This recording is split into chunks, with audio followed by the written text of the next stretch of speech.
Call to order, and we'll stand for the Pledge of Allegiance, please. Get my microphone.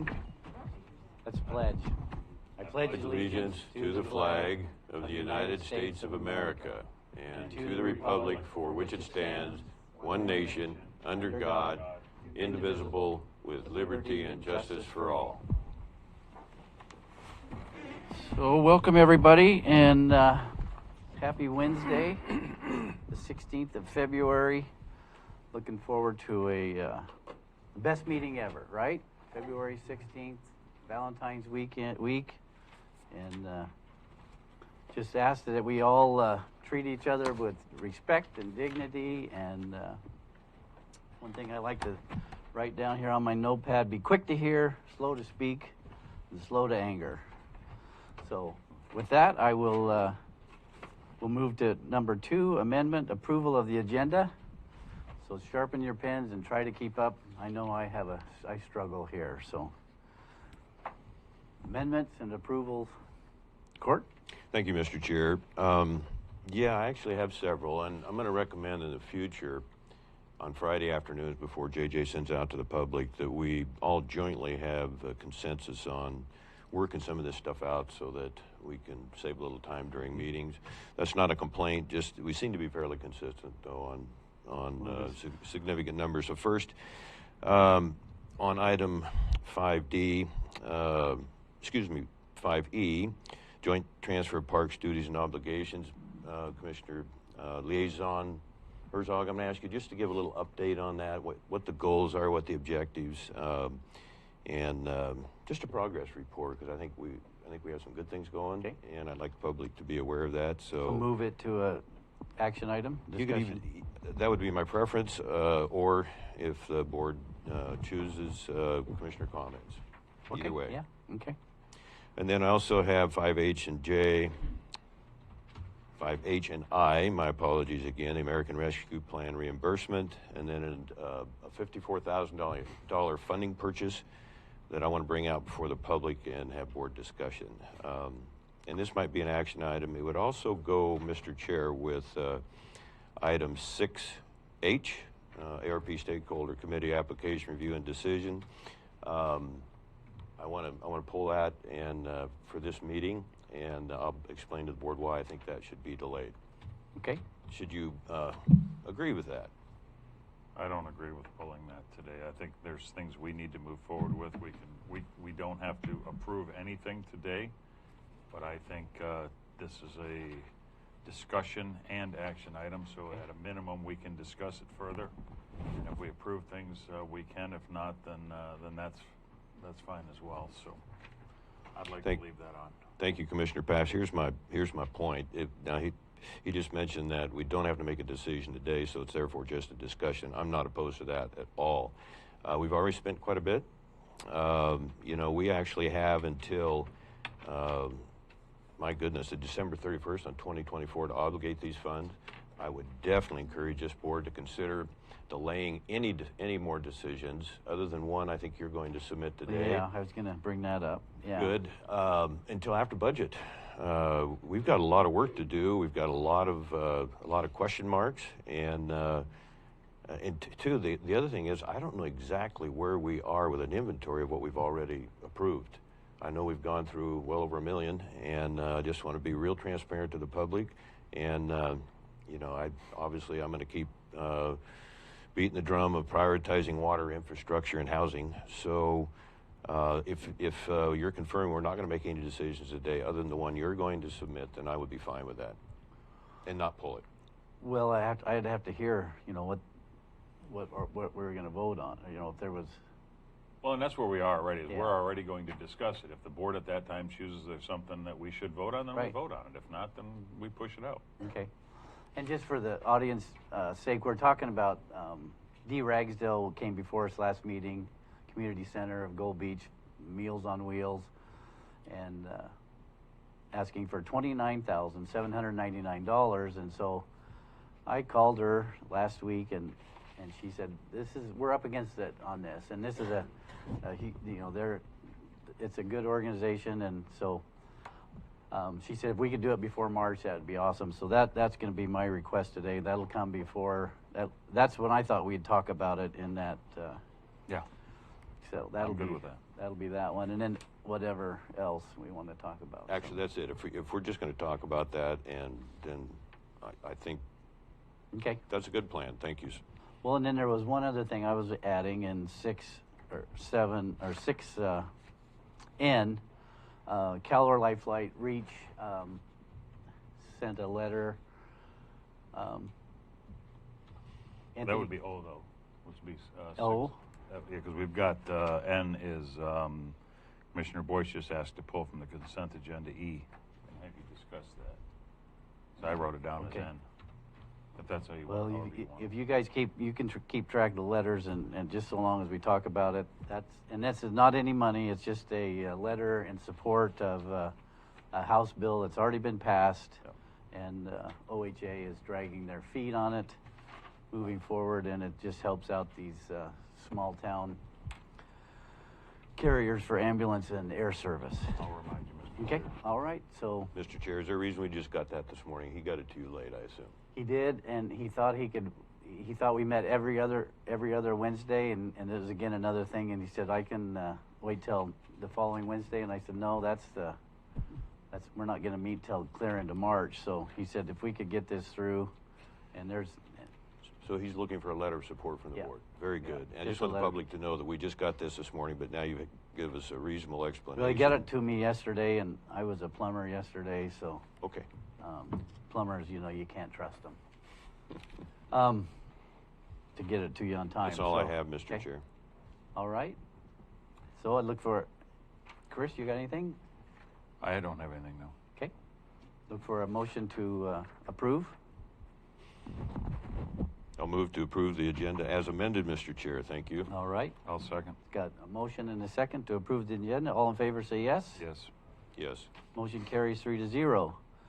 We are now at public comments, and at this point, Mary Rowe can't make it this morning, and she made me aware that in the past it's been a precedent that we started before me, so it's not, I can't blame me. That she can call in and make her 3-minute public comment. So that's what we're going to do right now. I'm going to put her on speaker, put this microphone up, and that's what we're going to do. Hello. Hi, Mary. It's John, Thank you. and you got 3 minutes. Well, Commissioner Herzog, I'm going to read this a little more slowly so people can hear me. Given the way that it's being delivered, it might go a little over 3 minutes. Is that okay? Actually, it's coming through loud and clear, isn't it, folks? Yeah. So you can read slowly, probably for my benefit more than anybody else. But no, you can just read it. Thank you. Okay, so I'm Mary Rowe. Thank you, Commissioner Herzog, for allowing me to speak today. I am going to speak about the allocation of the ARP funds. The proposals that were submitted were not in the meeting packet for citizens to look at the prior workshop, or at today's general meeting. And the workshop on this issue showed the commissioners not having them. I attempted to get a copy of them, but was told by the BOC administrative assistant that they were not accessible to him nor to the public. I have since discovered that a few key staff do have access to the proposals, and that they are, of course, in the hands of the citizen members of the ARP committee. For the sake of transparency, the ARP proposals need to be available to citizens because the ARP funds belong to we the people, with this VOC being our representatives. I certainly hope that any decisions made today about the allocation of the ARP funds are only made after a careful review of each of the proposals by the commissioners, as nothing less than that would be responsible. And given the interpretation by our treasurer of the ARP guidelines that was less than accurate, I also think that each commissioner should have familiarized themselves with the ARP guidelines before being responsible for their allocation. Finally, I want to speak in favor of funding for the Brookings Harbor Community Helpers Food Bank. The services there have been expanded to deal with COVID-related issues due to gaps in our scant social service network in our tiny county and in conjunction with partnerships with other agencies. The buildings which house the food bank were outgrown years ago, and the recent increase in services during the pandemic has made their inadequacy of their size worse, with cargo containers, huge trucks, and an outside freezer being used to try to keep up with the demand. A new building is absolutely necessary. The executive director has painstakingly and responsibly put all of the complicated pieces together to now be ready for the development of such a building. It could not have been done before now due to the necessary arranging of such complexities.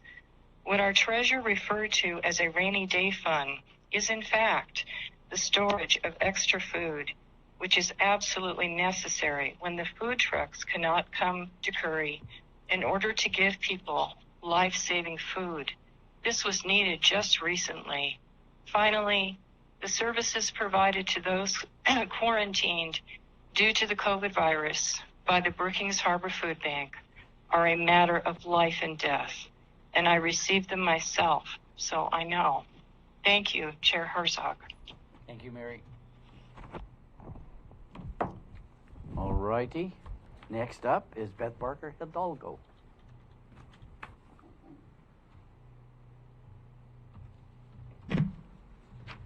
Good morning, Commissioners. Beth Barker Hidalgo, Executive Director of the Curry County Homeless Coalition. Couple things. I did want to respond to agenda item 6F. I think that sometimes when we envision processes not working in the way that we had expected, we have a tendency to want to throw the baby out with the bathwater. I'm asking you not to do that. We have some key people on the Housing Committee who really understand the market, understand the nuances, and are now engaging at a higher level and having those more nuanced conversations about our real estate market and what it might take to develop units for our workforce and service industry workers.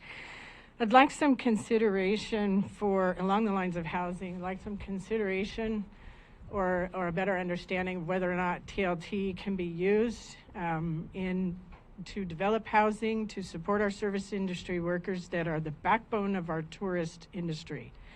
If we don't have people cleaning motel rooms and working the back house in Spinners or whatever restaurant, then we can't accommodate our tourism industry here in Curry. So just think about that. Maybe that's a way for some funding to come into play here when it comes to developing workforce affordable housing. And I wanted to let you know, first of all, thank you very much for hearing me out on Groundhog Day. And I'm glad to be back here in a much more peaceful environment. To be able to share with you that 40% of our winter warming guests right now are working families. So these folks are in motel rooms with multiple children and they're working. So I just want to dispel the impression or the idea that all homeless people are alcoholics and drug addicts. It's just not true. And the more we go down this path with our housing crisis, the more seniors we are seeing falling into homelessness as well due to economics. They lose a spouse, they lose half their income, they cannot afford the rent anymore. So please, let's take a more broad lens when we're looking at our homeless population. Please not pigeonhole or stigmatize any further the label of homelessness. We are taking measures to destigmatize by changing the name of our organization. We are now the Southern Oregon Coast Resource Center. Took the word homeless right out of our name because we do realize that for a lot of people that's an off-putting word. And they're not likely to even listen, let alone support what we're trying to do here in Curry County. So, and I too am here to speak on behalf of Brookings Harbor Community Helpers Arp request.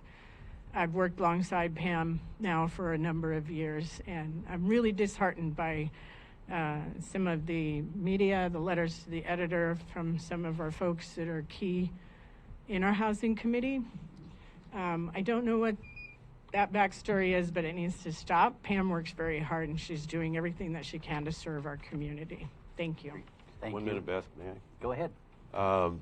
Southern Oregon Coast Resource Center, Yeah, congratulations. that's what we called ourselves when we were here in the building. We just never registered the name. It's now registered with the Secretary of State. Okay, you can have a board of directors, I assume, on that. We already have Okay.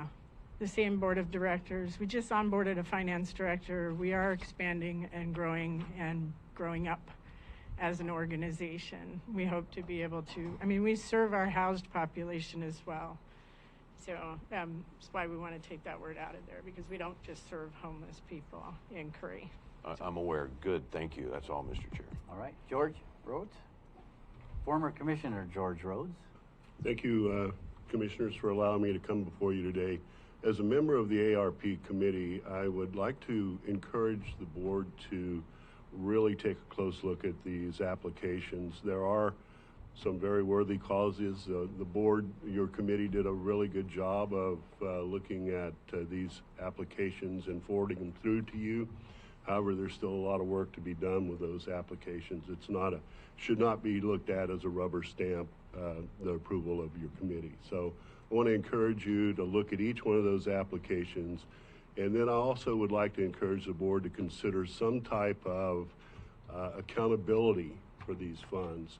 You know, the funds, everybody seems to say, well, it's just government money. Well, I hate to inform people, but my dad told me a long time ago, government doesn't have any money, it takes it all from us. So these funds are funds, as Mary Rose said, funds that come from the citizens of this county and this country. So it's a real responsibility on you guys to make sure that these funds are properly managed and spent, even after they're provided to the public. So I did not see any accountability information regarding this as a member of the ARP committee, so I'm not sure if it exists or doesn't exist, but if it doesn't exist, I would like to encourage the board to look at some type of paperwork that would include accountability. As a restaurant owner, I receive funds, but I'm being held accountable for those funds through the federal programs that gave those funds to us. So there again, I'd like to encourage you to do that. The other thing that I'd like to speak to is the proposal from the Association of Oregon Counties regarding the water forums. I would like to encourage this board to reach out to AOC and utilize their services. I know it seems expensive and costly, but that is a qualified resource that you can spend some of the ARP funds on. And given the weather that we've recently experienced in Curry County, I believe it's very important to come up with a plan to utilize the water that we do have and also supplement the water that we won't have in the near future based on the current weather forecast. So AOC would be a really great place to get a facilitator to make this type of community forum work for us, I think. And last, the other option that we have as a county is to focus on the things that we can do and not allow the state to come in and take the things over that they would like, obviously, to take over. So if we lose that control to the state, we may never gain it back. And they do have a water resource plan. It's a 100-year plan, and it is one that would be devastating to Curry County. Yep. So thank you. Thank you. Ms. Adams? Is that Mandy? Monday. Monday, okay. I thought Good that's what morning, it said. gentlemen. Thank you. This is a much smaller issue. I would like you to consider or reconsider the noise ordinance for out in the county. Out in the county, we don't have the same protections as the people here in Gold Beach, and we need them. We need some protections for. And maybe the noise ordinance was considered back before there were the big speakers that have the bass that can rattle your dishes. And before we had the technology that allows us to have wireless earbuds and wireless earphones so that the people don't, a person doesn't need to have the neighbors hearing their music. They can put on earphones and they can hear it over their chainsaw. I don't need to hear it. And for air pollution, that out in the county, if somebody puts a wood burning stove in their garage and vents it below my windows, it's a hardship for me. It's unhealthy for me to have that wood smoke and trash smoke being vented into my apartment. So I would like you guys to support the people at code enforcement and to reconsider the noise ordinance so that we don't have to listen to that all day long. It's not good for the pharmacist to go into work at night tired because he couldn't sleep during the day. All right. Thank you. Thank you. Vicki Bradley.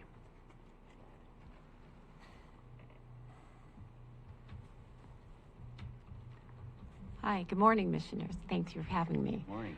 I want to speak to the issue of the agenda item having to do with the proposal for an ordinance against opposing mandates put forth by the state.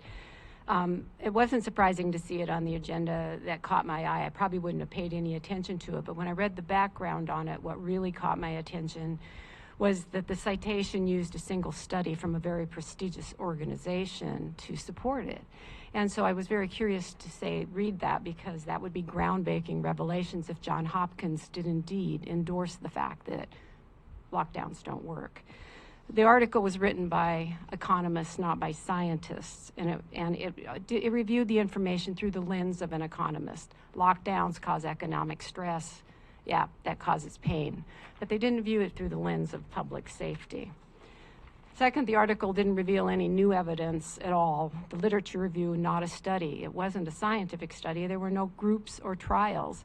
It selected articles written in the early 20s, before the pandemic was really taking full force, and there's a lot of obvious flaws in their methodology for coming up with their conclusions. They reviewed more than 18,000 papers, narrowing it down to 34 that supported their condition. Now, if I'm understanding, the proposal is to discuss putting ordinances in today, not to vote on it. It's an action / yeah, it's either or. Yeah. Right, but I want you to consider your sources and make informed decisions before you do that. And so I don't know if you've read this 60-page article, but I urge you to do it before you make any decisions based on citing the one article in question. You want to oppose mandates for lockdowns. It was stated that this article confirmed that masking doesn't work. I mean, out of the 34 that they selected, only 2 talked about masking. They didn't have vaccinations or anything else in there. So one of the 2 studies said that masking reduced mortality rates by 0.2%, which is abysmal, but the other one said it reduced it by 34%. That's a huge discrepancy. Anybody digging around on the internet can take a single source like this, and they can do their own homework and make their own decisions. So basically, what I gleaned from this, and it upsets me when people come up to the podium or when they propose ordinances or mandates that are going to be decided on for the whole county without doing thorough research and making decisions based on facts and not just conjecture. So basically what we were asking, it sounds like it's blanket approval for the board to make ordinances against any mandate put forth by the state, when really you can't use this one study to do that. I hope that I misread that. You should stick to the one topic. So basically, at this, I want you to take this under consideration. So basically, the studies were not peer-reviewed, and they weren't valid, done by Johns Hopkins. It wasn't endorsed by Johns Hopkins, and in fact, the medical school of Johns Hopkins has come out in opposition to the findings of this particular study. So your proposed ordinance, and neither is really encouraging.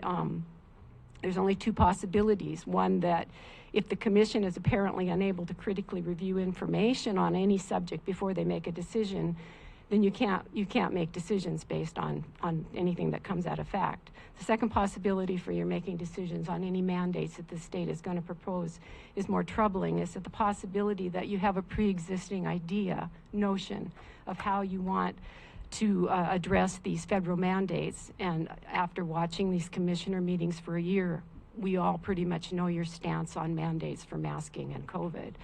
And so you cherry-picked one tiny piece of pseudo-legitimate evidence that you could find to make your decision sound like it was based on sound reasoning rather than on personal beliefs. And that doesn't bode well. That's not responsible. But in either case, whatever method you use to make your decisions, it does have serious consequences for the citizens of Curry County. So I just want you to please do your homework and be responsible before you make any decisions. All right. Thank you. Nancy Sue Rhodes. Smiley herself. Thank you. I'm Nancy Sue Rose, Nasika Beach. And as far as the mandates go, and I'm talking about lockdowns, masking, vaccine mandates to have a card to basically live a normal life, I am against all of them. All of them have proven to be so detrimental to the health and well-being of all peoples on the earth. These countries who did not do masking and lockdowns have exactly the same charts as far as when COVID went up, when it went down, when it went up the second time, third time.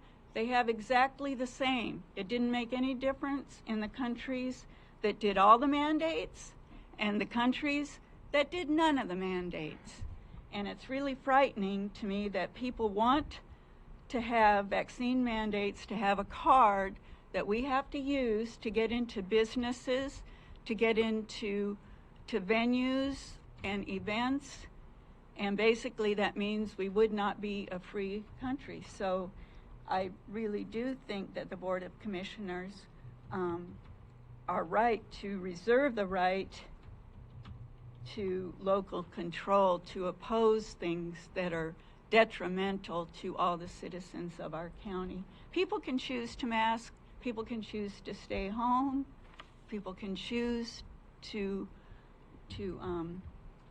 not go into events and everything like that. And so I just wanted to make my opinion on that.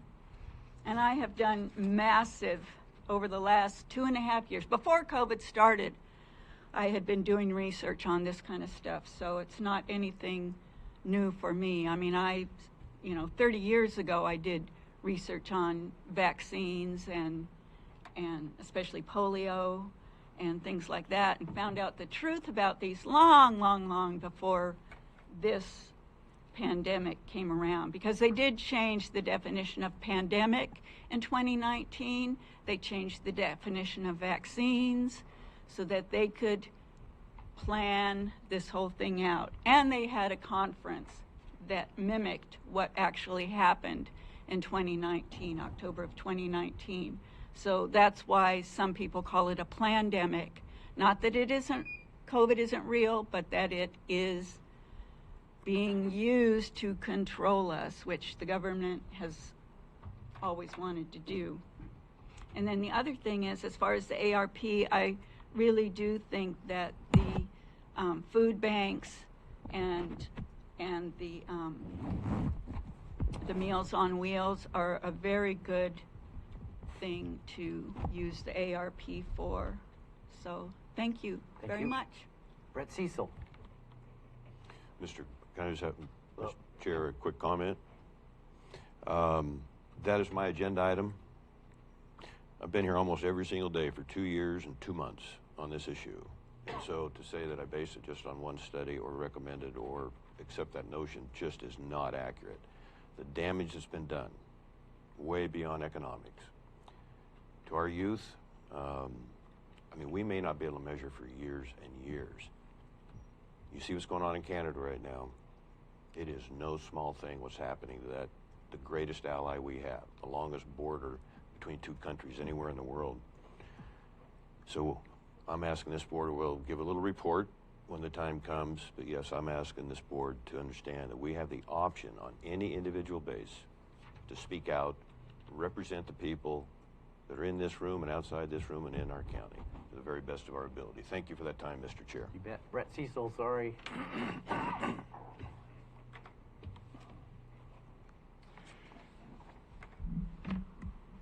Good morning, Commissioners. Thank you for having me here this morning. I'm just going to chuck all this aside. I was up till 3 a.m. writing some comments to speak here today, and I was awakened even earlier this morning by my neighbor being hauled off in an ambulance, helping their spouse get them into the hospital to be taken care of for COVID. And this person is diabetic and has not been able to have dialysis in the past week, over a week without dialysis because the person's sick. So I'm reporting from the ground. I have neighbors on both sides of me sick with COVID. The neighbor I'm reporting on right now, 2 doors over. The people in between us have already, their entire family of 5 have had COVID. So this isn't something that just is happening in passing. There are citizens in this county that are sick with this virus. I'll point to myself right now. I have a mask on my face and I wear it religiously. I have not had COVID yet, and I'm not saying that this is the perfect way to get around it, but it can be avoided. So I don't want to overlook the fact that we can protect ourselves from this, what can be deadly virus. And we can help to protect those who can't be vaccinated and those who have underlying conditions that can't be treated in other ways. So please pay attention to that when we try and put mandates in place or requirements in place. I think it's really, really important that we look at the facts on the ground. Studies out in the ether are interesting things to read. For all of us to look at them over this time period, I think is important to do. Let's look at the facts on the ground, see what's going on with your neighbors and your friends and loved ones, and see where they are. So I'm just going to ask anybody within reach of my voice today, protect yourselves, protect your loved ones, protect your friends from this disease. It's costing us taxpayer money to have our hospitals open. It's going to get more expensive to provide health insurance to people. Health insurance companies aren't going to absorb the cost of this. They're going to pass it along to us in the form of premiums. And our employers aren't going to be able to provide us health insurance in the future because it will be too expensive. It's going to be thrown back on us as taxpayers to take care of ourselves. So I just want to have you make that consideration when we start thinking about blocking requirements from our government. Not something really that we can do at the county level, because last I checked, the laws of this country are something that we're all supposed to follow. I think the rule of law and order in this country is an American value, and it's one that I think that we've been overlooking a lot in the recent past. So please make some consideration to that. Those rules and the laws that we have in place, that our government, which we are the government, you all represent us, and I've heard that already this morning, and I've already heard comment about the government wants to control us. Well, we are our government. We elect our representatives. So if we don't like what our representatives do, start marking your ballot and get it mailed back into the county clerk, because we have an election coming up. So get some representatives that represent you. Thank you for allowing me to speak to this morning. You bet. Any questions? I'm willing to take them. Thank you. Okay, public comments, that's it. We'll move on to presentations. Julie Swift says that she wants to presentation to the board, but she's not even here. So what's up with that? Julie Swift, if you can hear me, come a-running. Because, Court, you want to wait till 10, right? On the Yes, please. He's here. Okay.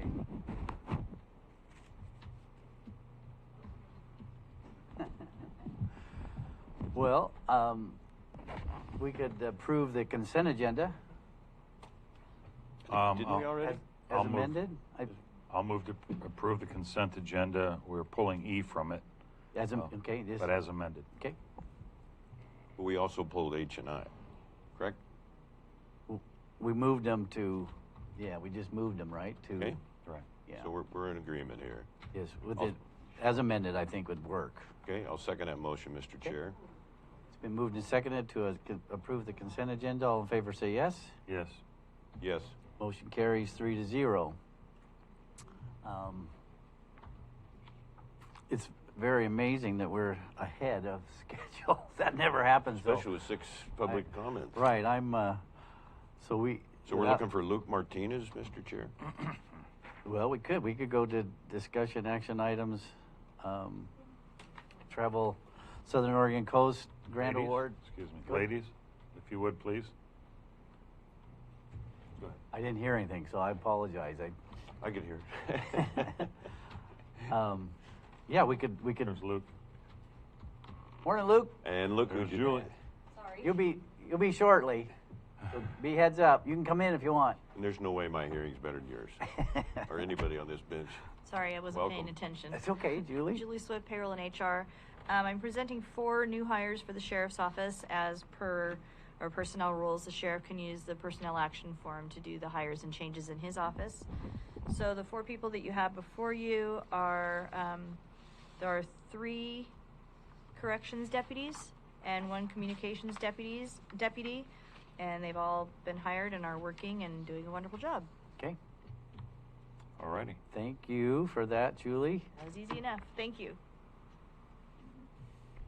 Luke, you can come on in, bud. We're going to go right to discussion action items 6A. If you don't know, this is Luke Martinez, our aquatic safety coordinator. How are you all doing today? Welcome, Luke. Good morning, board. How's everybody doing today? Good. Thank you. So I'm here today just to present the TSOC, the Travel Southern Oregon Coast Grant Award for $40,000. I would like to thank them very much for contributing to the program's efforts and outreach and education and movement for some work into Coos County. So I really would like to just thank them very much for their contribution for this calendar year of work. Some of that funding will be going back into our program work here on the coast for outreach education, and then we'll be working in the schools this spring for water safety here in Curry County, and then some into Coos County. And then we're working towards our first junior lifeguard program this summer, probably the first week of August, that will be hosted up in Port Orford. So we're really looking forward to that program work, and just wanted to thank them very much for that. All right. Any questions for Luke? Chris? First question, they trusted you with 40 grand, huh? No, just joking. Luke's a great guy. What I wanted to say was, I don't know if the school program that you're going to work with, you may want to get with each superintendent of the schools and see if they'll help subsidize your budget a little bit. Okay. Because you're going to be working with the schools for the aquatic safety program. Yeah. They may kick into your budget a little bit and help Okay. you expand a little bit. Yeah. Thank you for that. Chris? Or Court? Excuse me. Luke, it's good to see you. Okay. I serve on the Travel Southern Oregon Coast Board, and I want to make sure when I voted in favor of this, I did not have a conflict Okay. of interest, but it is a very well-managed program, and the decision to support you and the presentation you made, it was quite easy for them to say, yeah, this is great. And moving into Coos County, the word's getting out, and you're doing some great work, and sorry you've had to deal with this really bad weather the last 5 weeks. Thank you, Luke. Yeah. Okay. Last week was almost a swimming week. It was, yes. Yeah. Very nice. A lot of people out there. On that comment, I guess I'll say I just heard a report on state parks visitation this year.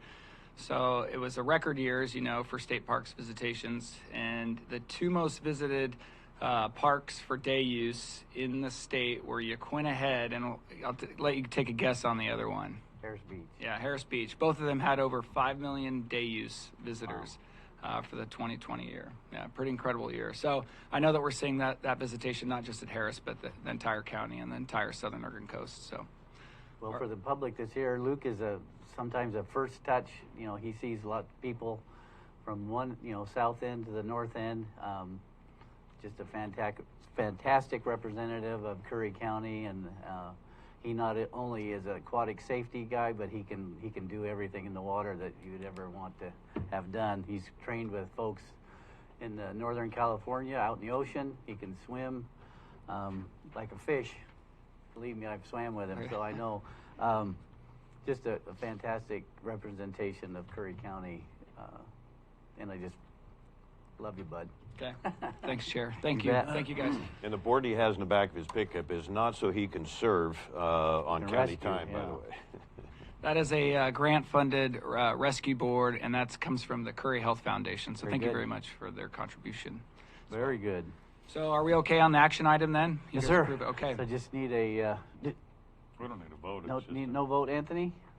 I think there is going to be an order for it, so. A vote? A vote would Okay. be good. Looking for a vote Make for approval. a motion to approve the Travel Southern Oregon Coast Grant Award for Curry County Aquatic Safety, Mr. Okay. Chair.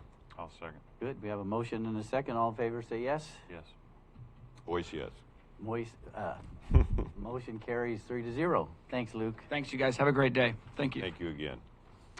We got 20 minutes till 10, so we'll go on to B, Curry support for expansion of the Smith River National Recreation Area watershed in Curry County.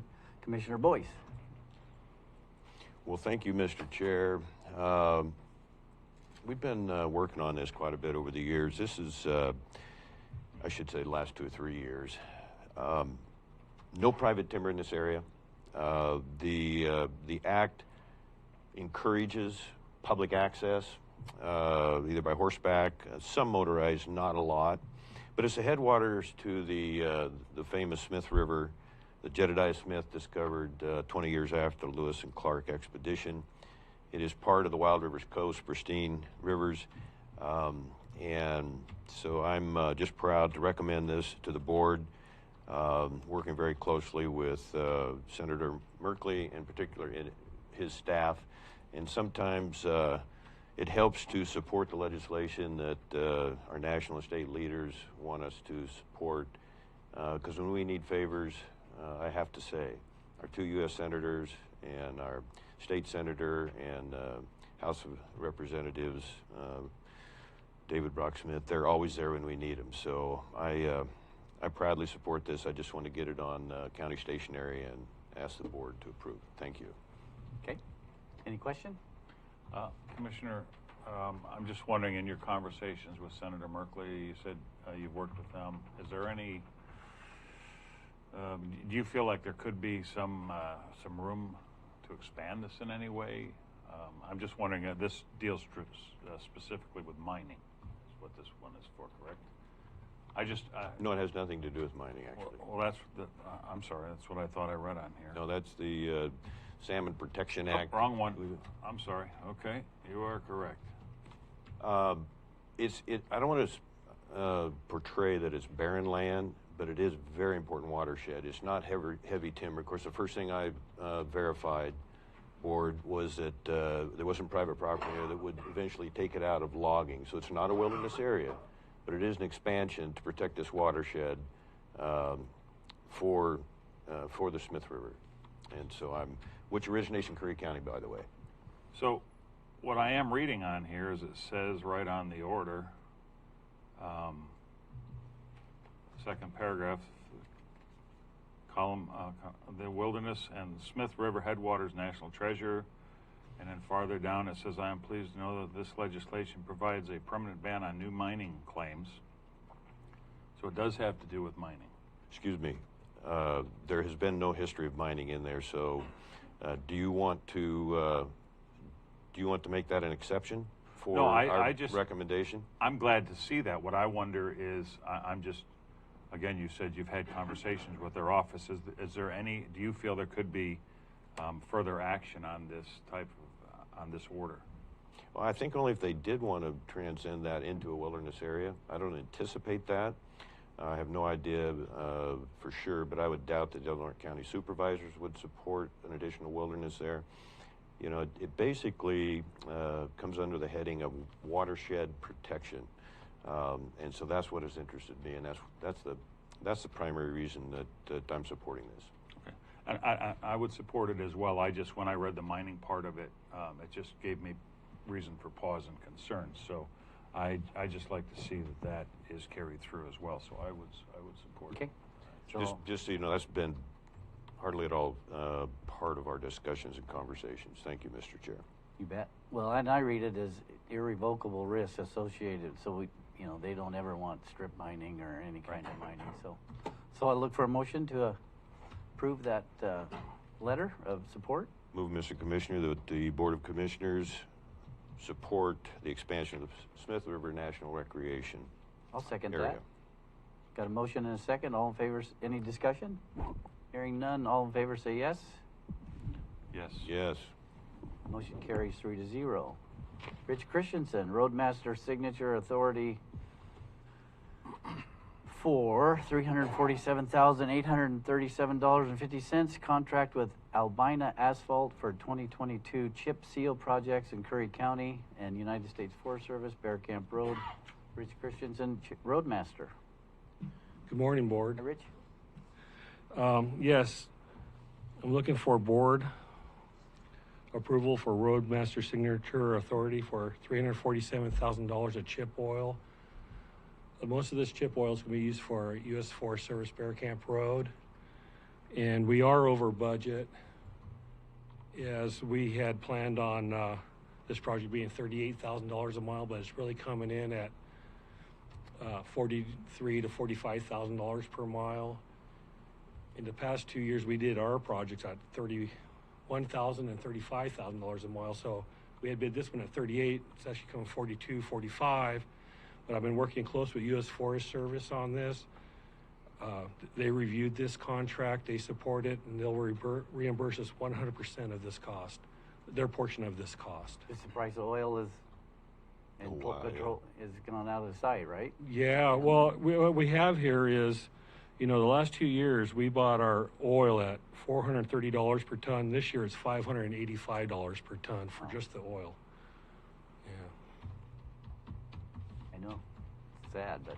So we're just looking for your support to move ahead and award Albina contract for this. I'll make a motion, Mr. Chair. Oh, Just a second. Well, I just wonder, when you do your breakdown of costs to, let's say, the Forest Service, I mean, you're figuring, excuse me, first doing my new lips. You are figuring in your costs for your people to be there and use of the equipment and everything else. Is there a standard rate that you use on that? How are you getting to that number? We use our equipment rates and we use our labor rates. And then we base on our past history of how long it takes us, time. And then also we base our last history costs for materials. And so we put all that together. And, you know, one of the things, it's not just the oil costs, you know, much more a ton this time. It's logistics. Bear Camp Road is in the middle of nowhere. And so you'll see that in the next item with the rock. Just to get the rock there, the costs have gone out the roof. But that's also inflation, you know, fuel, everything. So, one of my questions is: are you figuring a cost per mile or a cost per day of your equipment as well? I mean, let's say $100,000 truck. Cost per hour on all that. Okay. Secondly, you just said Bear Camp Road is way out there. I have had calls on this, asking me why are we spending all this time and resources on Bear Camp Road, which, in your own words, is way out there. Right. When we're not, possibly getting to some other things here in the county. I'd like to answer that. Sure. That's yeah. what it was. And it was so a question. This project's been working with the board for 2 years on this project in U.S. Forest Service. We've talked about finding alternate funds to carry the road department, because we know the loss of timber receipts that we're running, $2.5 million short every year budget-wise. And so what we've done over the last 4 years through training and new equipment have become more efficient and effective at performing our work. And we're able to open up time in our schedule. We're not doing less work in the field. We're not taken away from anything past roadmasters have done or road employees have completed. We're just more effective and efficient at doing it. Now, our goal is to open up 4 to 8 weeks a year for interagency work. And this interagency work, we don't make any money, but we recoup our hourly costs for our equipment, our labor costs, our administrative costs, for the office people, and also all our 100% of our material costs. And so through this fiscal, when we go through budget next month, you'll see that $697,000 is rolling into revenue. Okay, that's offsetting my payroll costs and my equipment costs to keep that staff in the yard. So being more efficient and effective, getting our work done, is giving us this opportunity, and is thinking outside the box And so road department's more efficient and effective than it has historically ever been, I believe. And these opportunities are happening. And they've been happening for the last 2 years. With, we've done interagency projects with the state for 2 years. So it's been real successful. One more question, Rich.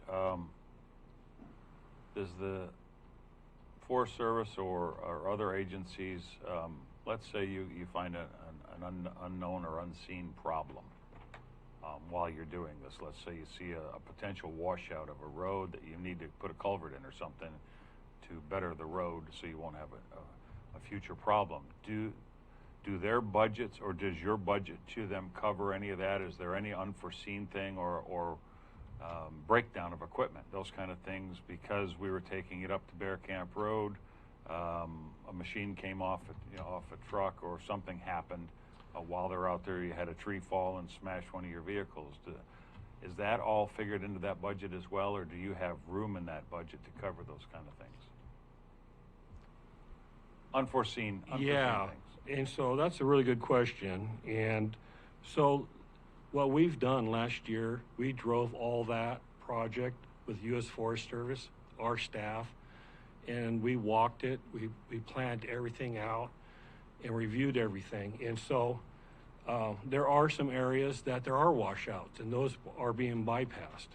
And so we proactively look at now this winter, if we have a huge storm, if there's a big washout, that won't not be part of this project, but it won't also be a detriment to this project either. This project will not pay for that other damage. And working with U.S. Forest Service, keeping them in track with these costs rising, there's two concepts that they have.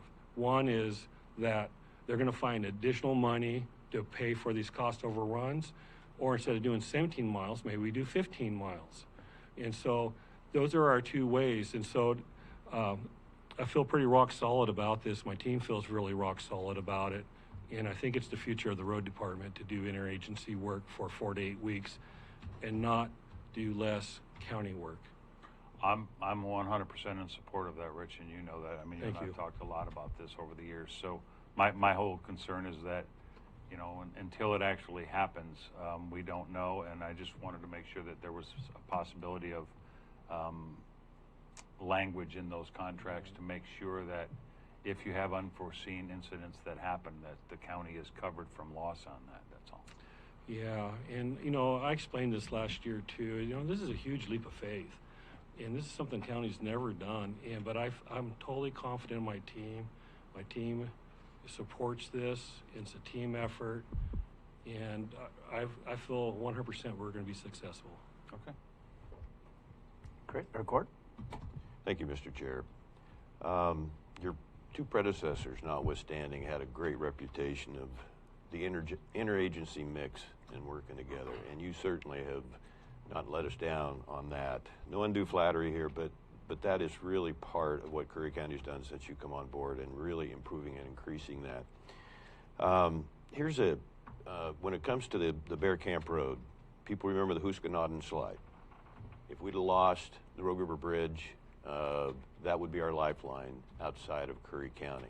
Some people remember when the big slide, the 4 or 5 months it took to get that repaired, the devastation it was, I want to say the difficulties it was in getting supplies to the city of Brookings in South County. And of course, from a visitor promotion standpoint, I'm all in favor of anything we do to Bear Camp Road, even if it's indirectly like you're doing through these contracts. Very beneficial, very helpful, employs a lot of Curry County people. So any maintenance, and by the way, here's a letter from Supervisor George in just a month ago. It said, "Good morning, gentlemen. I wanted to share some news that might be of interest to you. Looks like our Agnes road improvement efforts are getting a huge boost this year. I will share more as I learn more. Thanks for all your support and friendship." I think it went into additional $2 million above the $3 or $4 million that they spent this year to take care of a lot of, Commissioner Pashas mentioned culverts, take care of a lot of culverts, a lot of proper drainage. I mean, they did some incredible work this winter. If you haven't been to Agnes, Coeur Lane, Old Agnes, or as the snow melts, we get up over the mountain. It's just been a huge boost for our economy. It has fixed those places are fixed properly. I mean, not bridge work, but riprap going down, steel I-beams for support on some loosening soil. So just, and you know, the contract you have with Tidewater, I mean, they're one of the top 6 employers in Curry County. So any work we have for them here, I'm very, very thankful for. So I wholeheartedly, Mr. Chair, support these 2 signature authority options for Roadmaster Christensen. Thank you. Do I hear a motion in there? I'll move to make a motion to Okay. support. Got a motion? Second, Mr. Chair. Got a motion and a second. Any question or further discussion? Seeing none, all in favor say yes. Yes. Yes. Motion carries 3-0. So we're 5 minutes to 10. At 10 o'clock we have a presentation, and then after that presentation we'll have a break. So can we do something in 5 minutes? Can we do D, Rich? We're gonna do D and Well, I would think so. You mean E? D and D. D and E? So, Excuse me, we do have 2 more. You know, D would take less than 5 minutes. Okay. It's basically the same project with all the same information, but this is the rock component of the project. okay. And in 2020, we paid $28 per ton for rock to Hunter Creek. 2021, we paid $39 per ton for rock to North Bank Checo. This year, we're paying $64 per ton to Bear Camp Road. So, but the U.S. Force knows this. They have approved these contracts on email, Okay. and these contracts have also been reviewed by County Council. Okay. So I'll move that we approve that if there's no discussion, Mr. Chair. I have none. Chris? I'll second. Okay. Jim moved and second. All in favor say yes. Yes. Yes. Motion carries 3-0. If we do E, he can go. Okay. Okay, Not E. wait around through break. E, Mike, I gotta try to go real quick here. E is, the road department's looking for board approval for roadmaster signature authority to approve. Got the wrong one here. $22,600. Cameron. Yeah, Bridge. $122,600 contract, to repair the Don Cameron Bridge located on North Bank Chuckle River Road. We'd like to award that to McLennan Contractors. I'll move we approve it. Okay. Very good. Second, Mr. Chair. Okay, it's motion and second, and that'll save us some money because McLennan is just down the river from them. So Casey's a local kid, man, I should say. All in favor, say yes. Yes. Yes. Motion carries 3-0. Thanks. One bud. quick comment. Okay. I just really appreciate that you take the time on every decision that you have to make and you bring it before the board. And Thank you. that gets it out in front of the public, back to the work we have to build trust. Just gratitude for that. Thank you. Thank you. Master Christensen. So we'll go back to presentations. It's really close to 10 o'clock, 2 minutes still. So Court, can we start that up? How about our break? Well, we took a break right after this. Okay. It's a 10-minute presentation. Be right there, Mr. Okay. Chair. I'm going to get my courage up here. I need is the mouse hand? Yep. Thank you.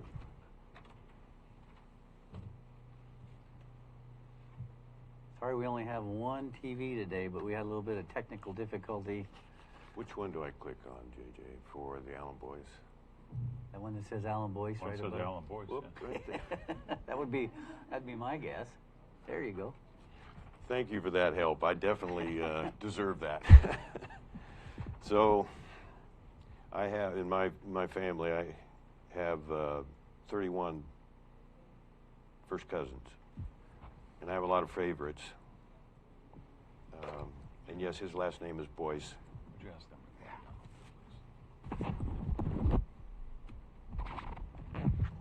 But he was definitely my favorite.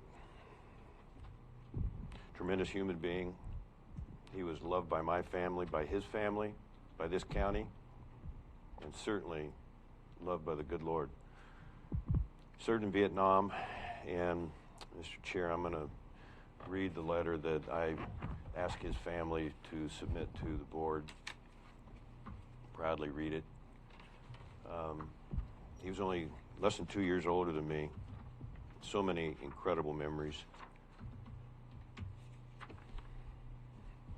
And appreciate the patience of the board that has delayed this once or twice. And so here goes. In memory of and honoring Alan Boyce, Liberty Bows. Alan Boyce, Vietnam veteran, Curry County Sheriff. Alan was born in Myrtle Point, Oregon on Christmas Eve, 1951, to Jerry and Evelyn Boyce, joining his two sisters, Judy, 12, and Janice, 10. His arrival proved to be a very special gift. Alan passed away unexpectedly November 1st, 2021 at his home in Roseburg, leaving behind his wife, Linda, daughter, Amanda, and son, Jerry. Alan graduated from Gold Beach High School with a class of 1970 and enlisted in the U.S. Army. After completing basic training at Fort Lewis, Washington, Alan was sent to airframe repair school at Fort Eustis, Virginia. He was then stationed in Phu Lai, Vietnam as part of the 539th Transportation Company, where he used his training in sheet metal. He served September 1970 through March of 1972, receiving an honorable discharge. When he came home from the war, he started out in the woods logging. Next, he became self-employed as a commercial fisherman, his boat named the Maranatha, meaning the Lord cometh, working out of the port of Gold Beach. After fishing, he was contracted to do power line clearance for Coos Curry Electric. During that time, he met and married Linda Ward. That was in March of 1984. The two of them eventually started a family together. Alan loved being a dad and encouraged his children to work hard and become leaders. A few months after marriage, he began his career with the Curry County Sheriff's Department. They broke him in on the road, night shift, but their intent in hiring him was to fill the Marine Deputy position, primarily on Rogue River. Of course, he grew up with a vast knowledge of the river due to his family's involvement in life surrounding it, their life surrounding it. His dad and mom established Jerry's Rogue Jets. His Uncle Alden was a boat builder. His Uncle Alan was sheriff of Curry County and later went on to purchase and operate Paradise Lodge on the Upper Rogue. 3 of Alan's nephews still work for Jerry's as pilots.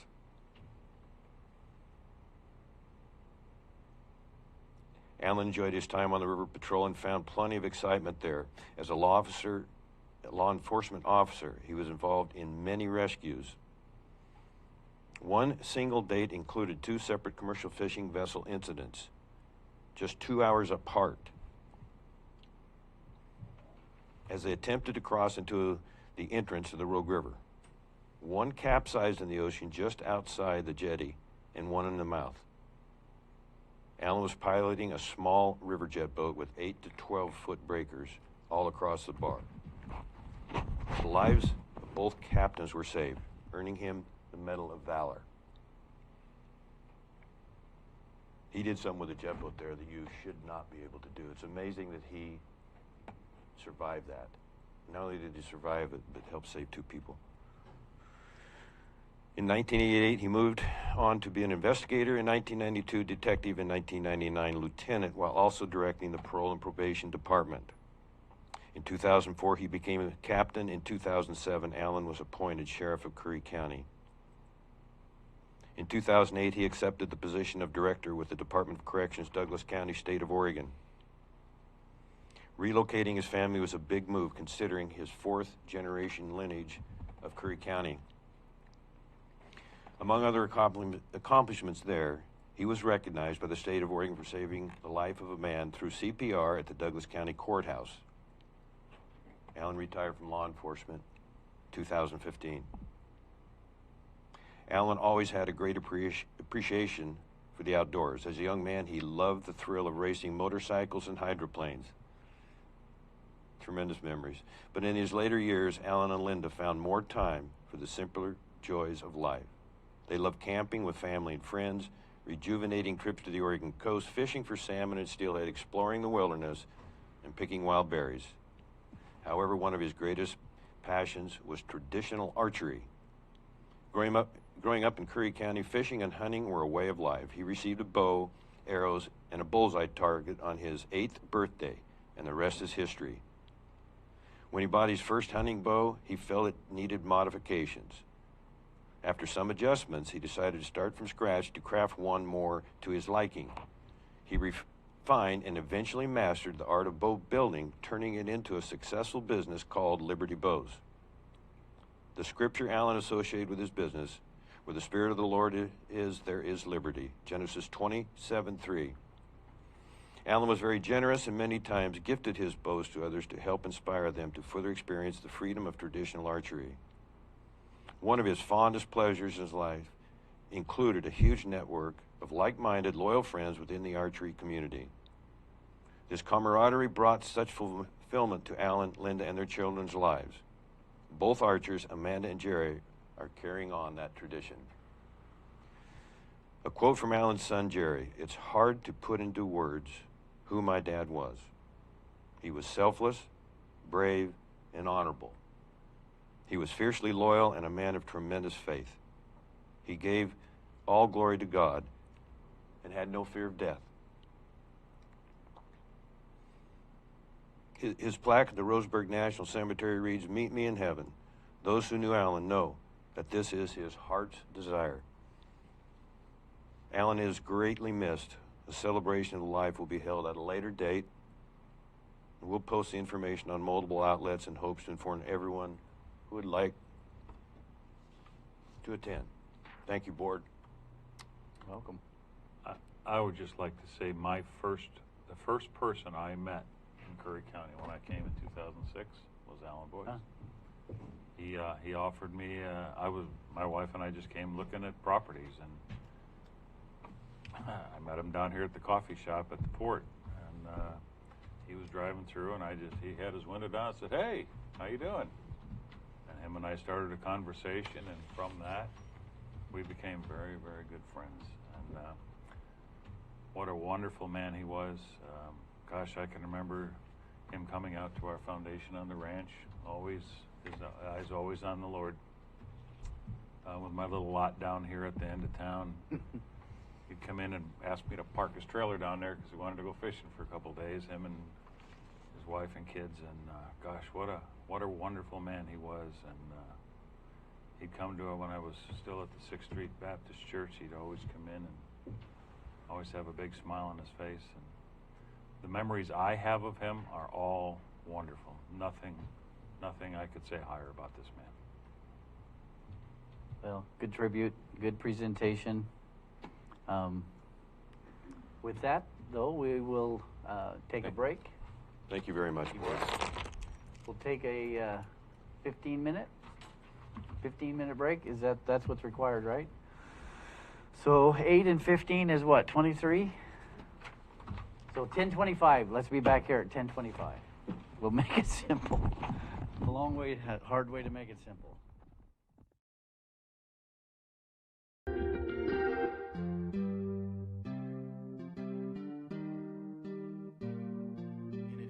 Those in our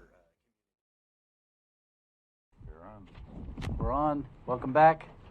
We are going to 6F, right? No. Yes. 6F is, but he's the Commissioner or Treasurer Barnes is not here, so that is that's what I understand, right, JJ? And nobody's speaking on his behalf, so we will go to 6, 7. Well, are we going to drop that, or could we have a comment, Mr. Chair? Sure, yeah. You can discussion, you bet. This thing started, it hasn't actually been quite a year ago. It has been frustrating. There's some excellent people involved in the Housing Committee. I think Commissioner Pash passed it to you, and then you passed it to me, and so I've been kind of hanging in through the difficulty. The last 4 or 5 months, we put Economic Development Coordinator Madison got her involved to do some good progression there. On our consent agenda, item 5J, the signature authority for $54,000 on the housing grant. I want the board to know, somewhat opposite of Mr. Barnes' program here, and I don't necessarily disagree with what he has communicated. However, Former Curry County Planning Director Carolyn Johnson come to me and Commissioner Cribbins about 6 months ago and said through DLCD we might be able to get a grant for a housing assessment. And that put us in contact. And of course, the first thing I did was contact Curry Director of Planning Crockett. And so this group, $54,000 isn't a huge grant, but it is a culmination of good work and good effort. And Ms. Goodman, who's in charge of that, is going to give information at our housing workshop this afternoon. She'll be probably the last one to speak of 7 people that we have, and so I'm expecting she'll be around 2:15, something like that. And then we also did good through Coos Curry on a $140,000 Oregon Community and Veterans Services grant, and that's between the 2 counties. So I want to say a big thanks to Carolyn Johnson for the first one. She did this on her own time. She's now the city planner for Coos County, and she just went way above and beyond, so I appreciate that. As far as dissolving the housing committee, what I would ask the board to consider is at least giving us a couple more months.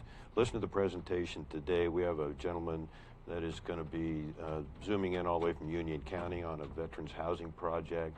We've tabled this once before, just due to the agenda getting a lot of public comment, our last meeting, etc.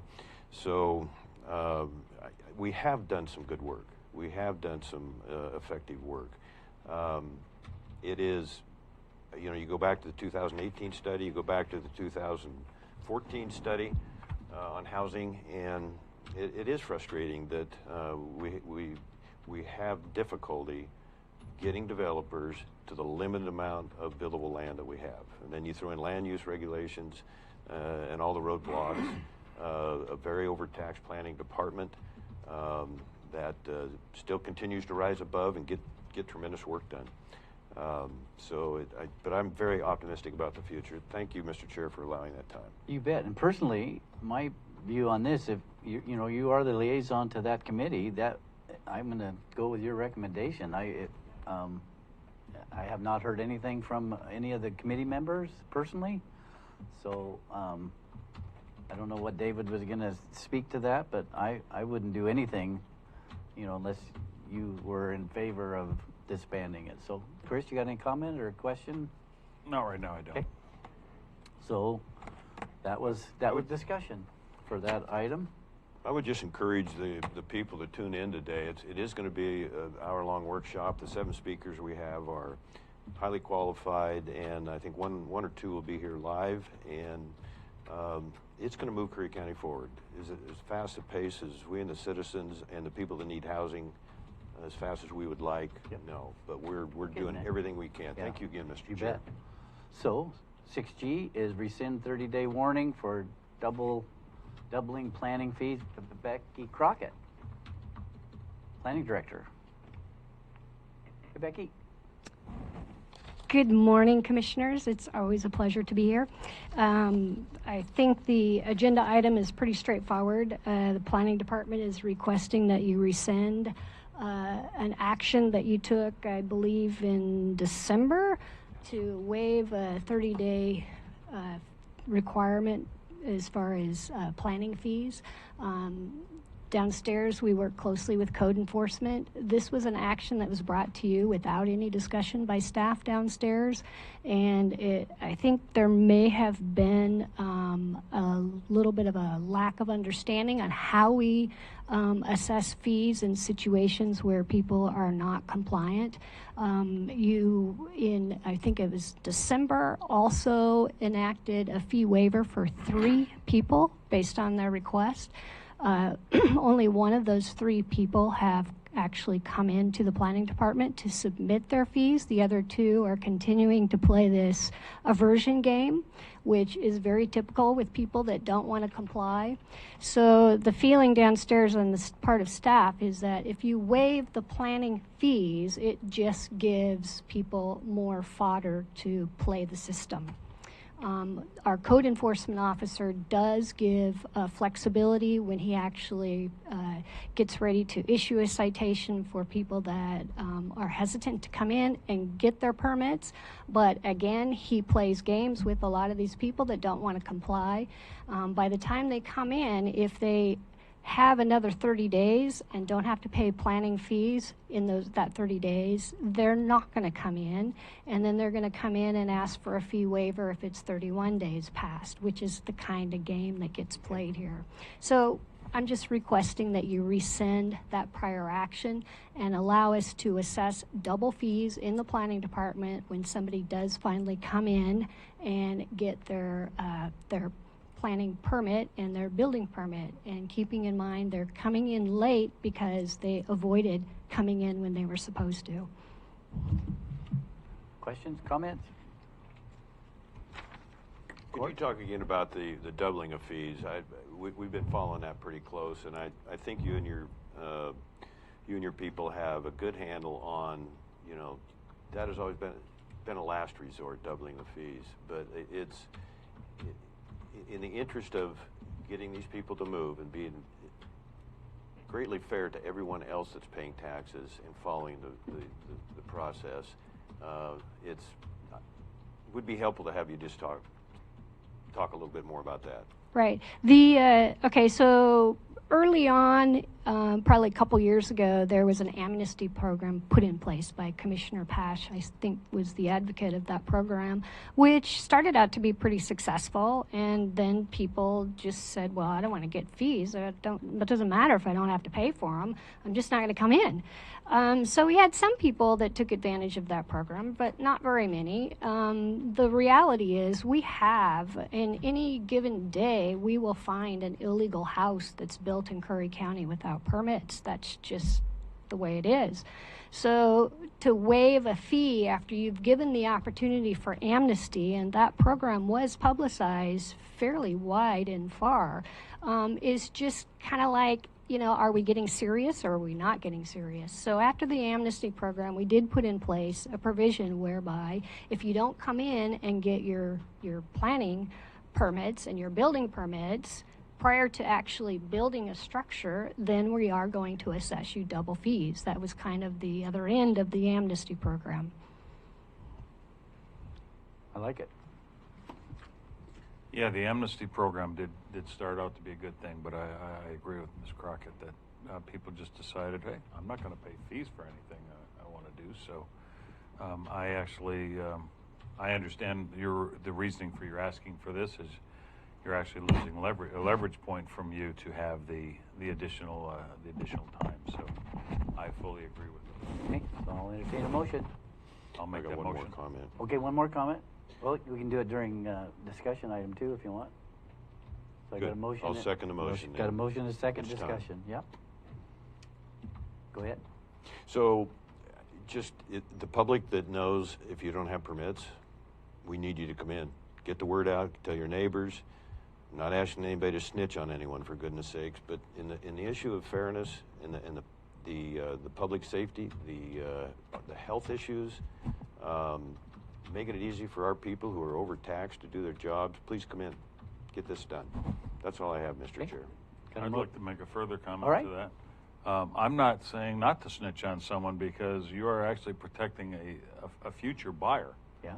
And that's what building codes and inspections are built for, is to make sure that houses are built legally so that if you want to live in that house, that's fine. But if you sell that property to someone else, knowing that the foundations aren't up to specs or you don't have the right truss systems for the loads on the roof and all those kind of things, you've got you're putting the new buyer not only physically in danger but monetarily in danger as well. So I don't mind if someone calls and says, hey, I know somebody building a house that doesn't look like it's legal. So Without proper permits, yeah, I agree, because buyer beware.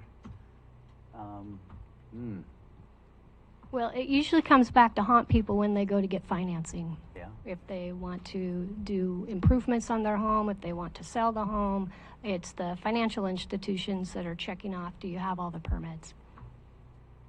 All right, so we have a motion and a second. We've had discussion. All in favor say yes. Yes. Yes. Motion carries 3-0. Thank you, Becky. H is ARP Stakeholder Committee Application Review and Decision. Commissioner Pash. Well, I just, after our last workshop, we kind of have been quiet about this since. We've all looked through applications. I'm sure we've all had many phone calls about this.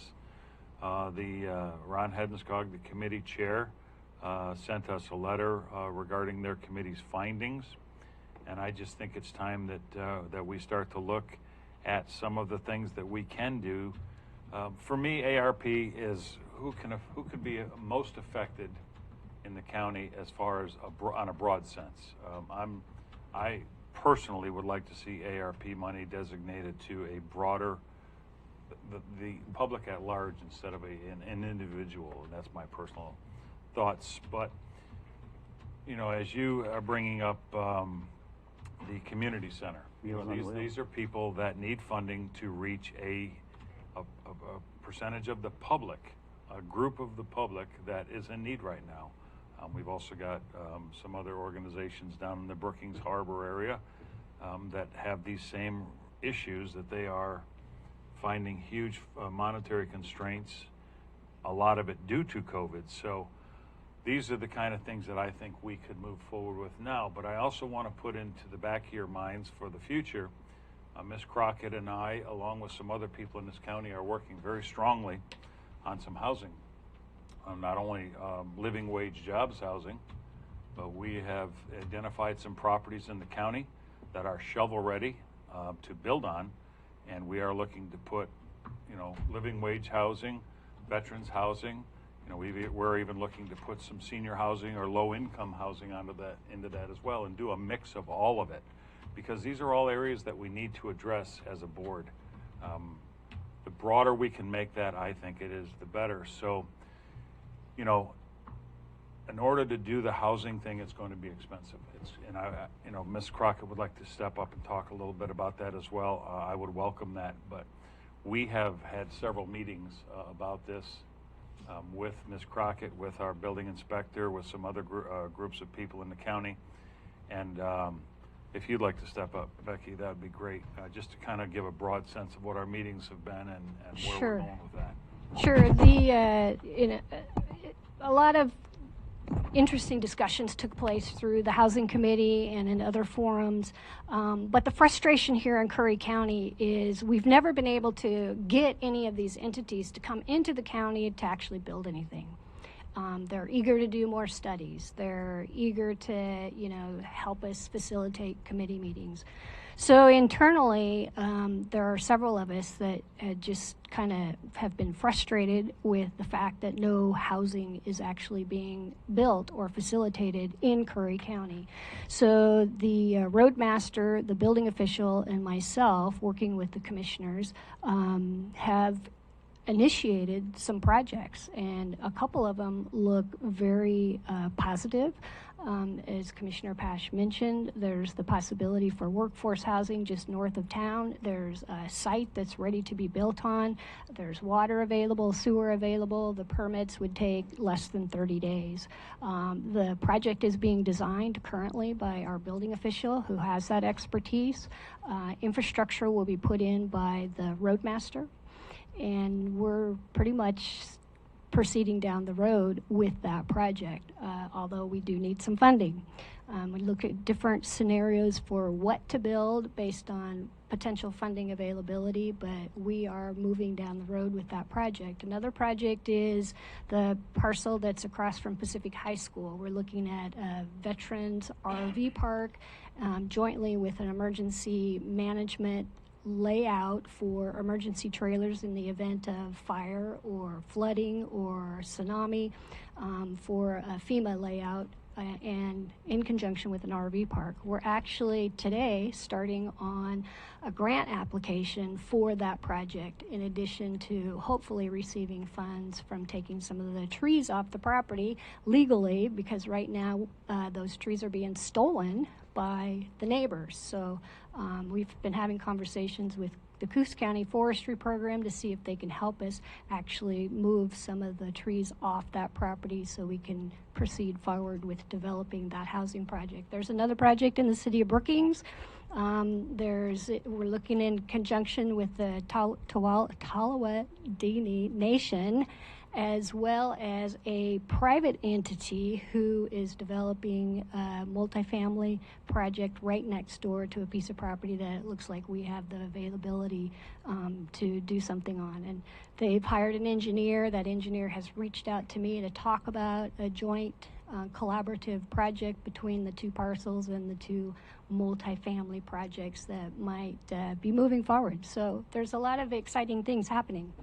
And that's, that's the thrust of the conversation here with the ARP money on these particular projects is our biggest hurdle that we face, other than our public health issues right now, is housing in this county. I mean, when you've got deputies living in the back of a car so they can work, when you've got qualified, wonderfully experienced people want to apply for a job, but they won't because they can't find a house, an apartment even to live in on a temporary basis. Here's a living example of that. Say, Council Pope, have you found a house yet? Commuting from Bandon. But these things are going to affect the entire county, because it will not only provide some housing, but it will also, hopefully reduce some prices. If we can provide 40 or 50 rentals from this, that will help to alleviate the stress. And, when you've got inventory, that brings the prices down. So it'll make things more competitive for living wage jobs. So these are the kind of things that I think can affect the whole county. We have spoken in our meetings, and the number we have discussed numbers. And in order to, assist with having engineering done, assist with, our building inspector to manage these things, the county shouldn't have to pay for that. I think it should be a joint thrust that they are reimbursed for, is what we're looking at. A lot of infrastructure work, the road department being reimbursed for what they do. So we were looking at the possibility of taking this as a $500,000 project to put in an account, and as this is needed, we could use it, and to use $250 out of the first tranche and $250 out of the second tranche would be my recommendation to this county. From that, you will gain all of a lot of the infrastructure help that will be required to have a builder come into this county and say, wow, we can move on this right now because everything's already in place. And from a real estate value, that is huge. And I just want to mention, I should have said this, the tribe is offering their workers, they have construction workers that potentially are available to actually do the building. And this is something that we can actually, we've talked about it forever. We've kicked the can down the road forever. Now we have a planning director, a building inspector, a road department, and hopefully a board that is ready to say, we can do this housing problem. Funds available. Let's just go ahead and do it. And it's not, it is going to tie up some of the ARP money, but we're not saying we're going to need it all. We're saying that this is, Ms. Crockett and Garrett, our building inspector, said this is probably what we would, as a rough estimate, need. It shouldn't exceed that, and I don't believe it will. But I would like to ask the board for $250 from the first tranche and $250 from the second tranche to put into this and finally get some housing moving forward in this county. And if we don't use it, then it reverts back to the county, and we've got plenty of time to do that, as Commissioner Boyce has stated. First tranche is till 2024, and I think the second tranche is 2026. Before we get to a motion here. Yeah. Yep. This is discussion. You bet. Thank you, Mr. Chair. I'm going to come back to that in just a minute. The 225,000 times 2. Is that what you said? 250. Excuse me, you did. I'm sorry. Let's just talk about the community center. Of course, I support that. That's food security, food awareness that serves Curry County citizens that are in serious need. Tremendous program. But if we spend, what was it, 29,000, I think, for Central Curry. Almost 30,000. Good. Round figures, I appreciate. For Central Curry, I think, and you've seen in some of my previous recommendations, that breaking this down proportionally population, and that's 62% south of Pistol River. That is 28% Central Curry, and then 10% north of Prehistoric Gardens. So we just have to be on guard to make sure, in my opinion, my strong opinion, that we are taking care in an equitable way, fairly, to all three sections of the county. And because we don't have to obligate these funds for at least 2 years, actually almost 3 years, I want to be careful that we don't move too fast. I think I can speak for the board. Commissioner Pash has stated, I agree, housing is after fire to me is number two. Maybe to some people it would be understandably number one. So I want to say 250,000 times two. I want to know where that money's going. I want to know what portion's going to the different or three sections of the county. How we're going to manage that, how we're going to govern that, how we're going to be transparent about that. I'm not being pessimistic. I just want to know that it's fair for the citizens of this county, and I want to be on guard a little bit. So, and then I'll speak to something else. Go ahead. I have a rough answer of that, and two of these large projects are in Brookings. Okay. One large project would be here in Gold Beach, and one project in Port Orford. So they are covering all three of the areas in this county.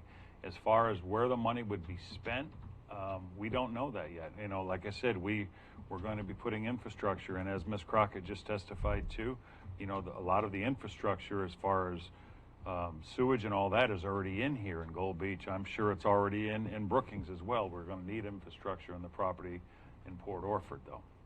But you're going to still need electrical infrastructure. You're going to need water infrastructure for driveways and roads into these places, because these aren't going to be one or two homes. These are going to be multi-family.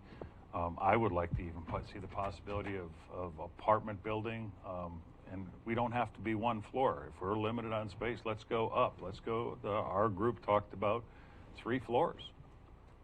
So this is the kind of things that this money will be used for, is the design and development of those kind of things, the infrastructure. And you asked where the money exactly would go. It's going to sit in an account is where it's going to sit. So it's more of a pledge, would you say? Yes.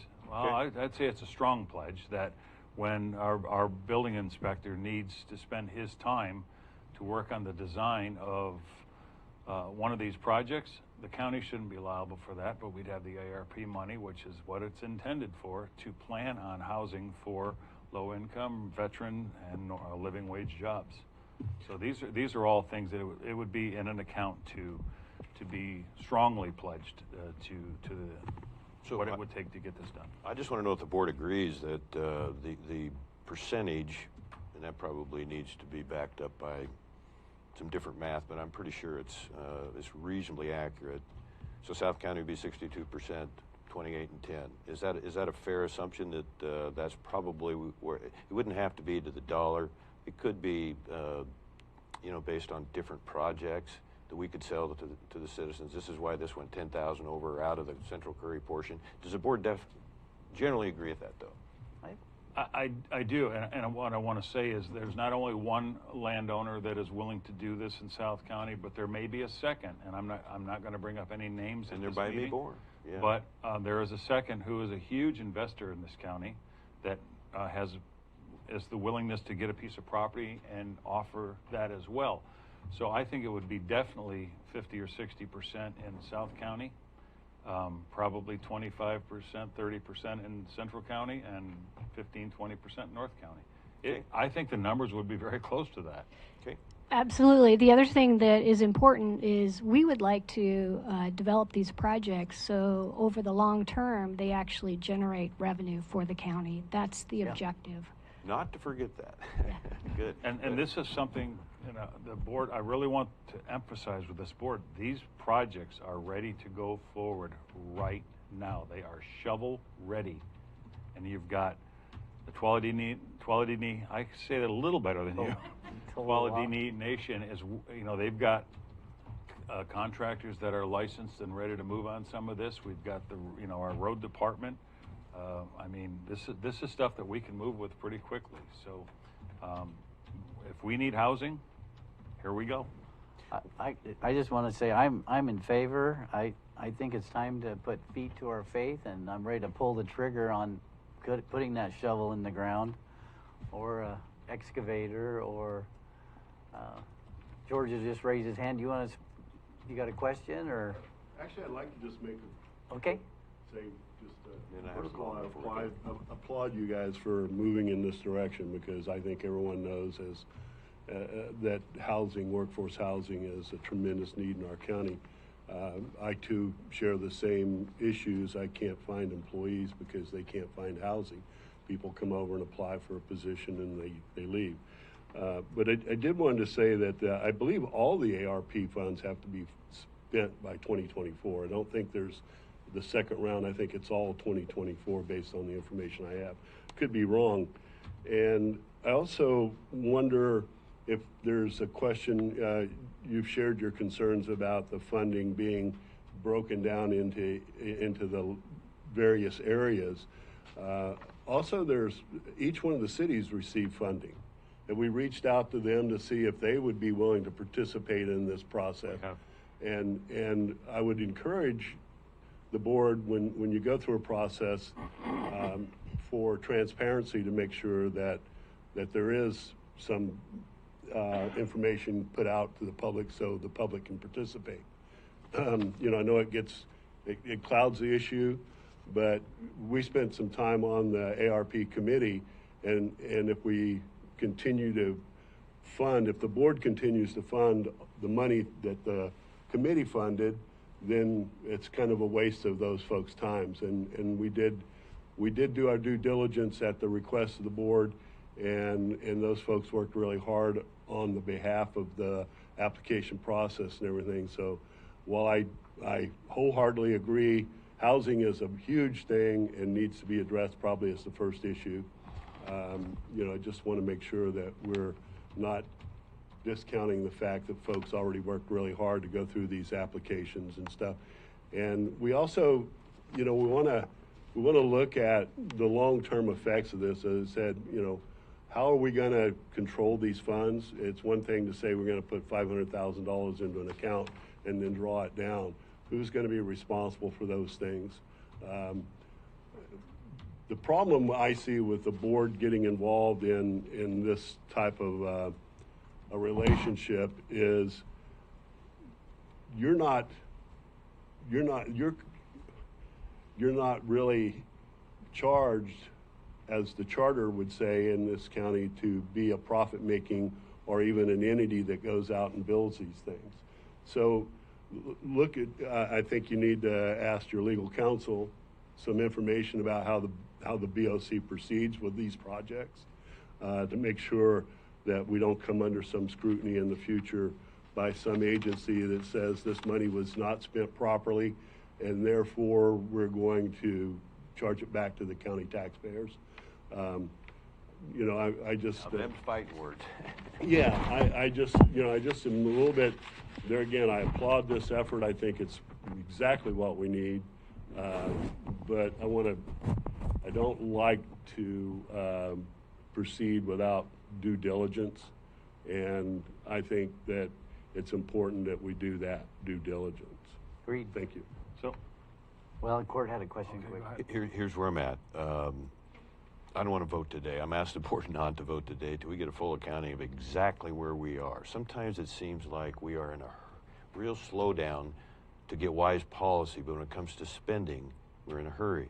We don't have any disagreement here that the housing is very, very important. But if we're going to enter into a private-public partnership, or plural, private-public partnerships, we do have to do our due diligence. I've not talked to former Commissioner Rhodes about this at all, but his input is valuable. I think the spirit behind what we're trying to accomplish here in saying put $500,000 on the table, at least in the form of a pledge or more, we're just not ready to do that. Let's put some of this off to March 2nd, including the housing, or excuse me, the community center. March 2nd is our next meeting. I'll come back with a proposal to the other food sources in the three regions of the county. I sense a very important obligation on that sense of fairness. And let's just talk a minute. We have 13 or 14 rural fire departments. There is one issue more important than housing, and that's making sure these communities don't burn down. Sometimes the rural fire departments are the first ones to the fire, and if they're out of equipment or out of volunteers, etc., and they get to the fire late, when they would absolutely do everything they could to keep from becoming a big fire, and you know the rest of the story. So, you know, I just don't want to overlook anything here. I don't want to be in a hurry. I don't want to misspend and then go, oh, wow. I wish we had taken a little more time. So that's all I'm asking this board. Thank you. Chris? Well, to answer Mr. Rhodes' question, we have looked at doing our due diligence on this, and we have done it already, a lot of it. I think the first thing we are looking to do is to get that money set. Once we do that, we already have partnerships with the cities. We have asked Brookings would they contribute, and they will. So we have already done a lot of that groundwork. Until we can get this money qualified and say, okay, here it is, we can't take our next step. So I don't want to put the cart before the horse and start getting commitments from different organizations without having this money in place already. As for moving too quickly on this, I don't think we're moving too quickly at all. I think this is something that is, again, we're not spending this money tomorrow. All we're saying is we're going to put $250 and $250 away and move forward with this project. If we find we don't need the money, if we find that we've got so much support from other groups that they're willing to donate some of their work and time and services, then we don't spend the money. We can use it for other things. This money definitely qualifies for ARP money, and I would ask council to make sure as we move forward that every step we take is valid. But again, this board will be in control of that money, because you will vote for each section or each payment that we make into that. You will get a bird's eye view of it and be able to vote in advance of that. I would also like to look, though, at least doing a couple of other things on here. This community center is out of money. So I would like to look to move this forward as well, and I know this is probably going to have to be separate votes for each one. But there is also the Brookings Harbor Community Helpers, and they're asking for $24,000 basically, and we don't have to fund all of that, but we could at least give them a part of what they're asking for now, because I understand that they are really down on their resources as well. And as we know, we all go in the store right now, and it might have ketchup today, but you don't have it tomorrow, and then you got no mayonnaise today, but it's there tomorrow. So strike while the iron's hot, as they say. So I would like to ask this board to consider at least some of the things that the committee and we've talked about over the months, to start to get some of this out there, move it along. Perhaps the Nasika Water District, I think there's probably other opportunities, but we may want to give them a portion of it. At least talk about it, and if we don't vote on those today, that's fine, but food banks are imperative, and I believe this housing thing, in order for us to start to move housing forward, I would like to see this moved on today, sir. I see Summers up there, got a question. Good morning, Comment. Commissioners. Summer Madison, Economic Development. Initially, I put in ARS in line with this topic and rescinded that in communicating with Commissioner Pash that I would just kind of tag along to the topic. I think the ARP stakeholder committee's done a really great job of pulling those applications, and when you look at the applications that are being received, you'll see there's 3 basic needs being addressed that rise to the top of the application submitted, and that's housing, shelter, it's food, and it's water. And those are 3 basic human needs: food, shelter, water, right? So you've got the Waterburn Water District needs help. We want to build houses, but we have to have that water infrastructure in place. We already know Langlois is having an issue, Nasika.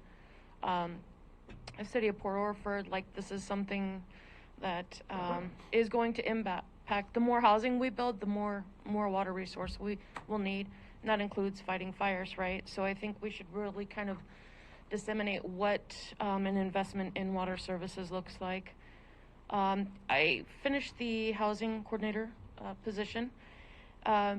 Maybe in your discussions in how to leverage this funding on a broader scale with investing it not necessarily in a specific program, but you know, to address the need systemically from the base and you know, in the effort to provide solutions.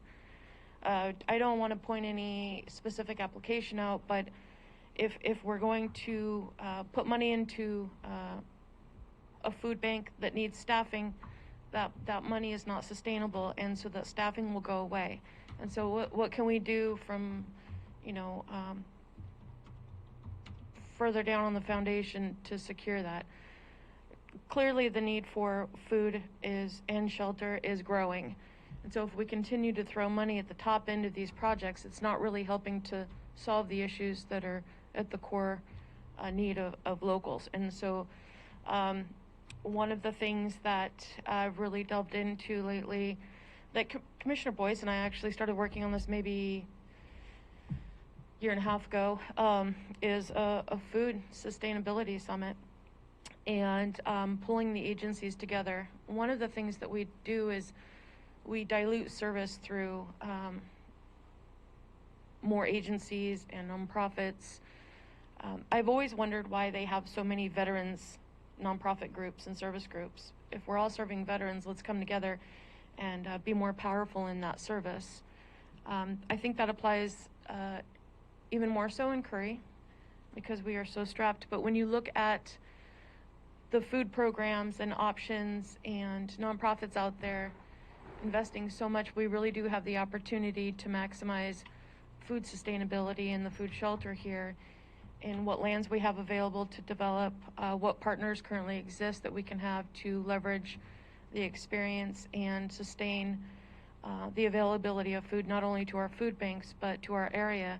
As we've seen with the supply chain issues of the past, even more so the past month, but like the past 6 months to a year, Curry County is very vulnerable. And so if we could look to mitigate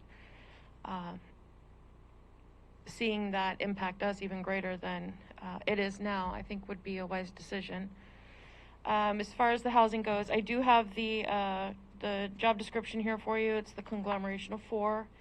It's pure draft form, but I think you'll see when you look at the 4 initial job descriptions that were presented, this really does summarize the need. And although I'm not a big advocate for using ARP funds for staff, I feel that if you, which I've also included, I'm regurgitating the same information for a grant writer, whether we contract that out or not. There are some positions that are needed long-term and others maybe not so much. But when you look at the services of a grant writer and how they might be able to help us leverage not only these 3 main priorities, but and also working towards maybe the development of a law enforcement district to offset, you know, the pressure on the general fund right now. I think we really need to reconsider the bigger scope and how we can impact and make decisions based on solutions and not necessarily problems. Also here I've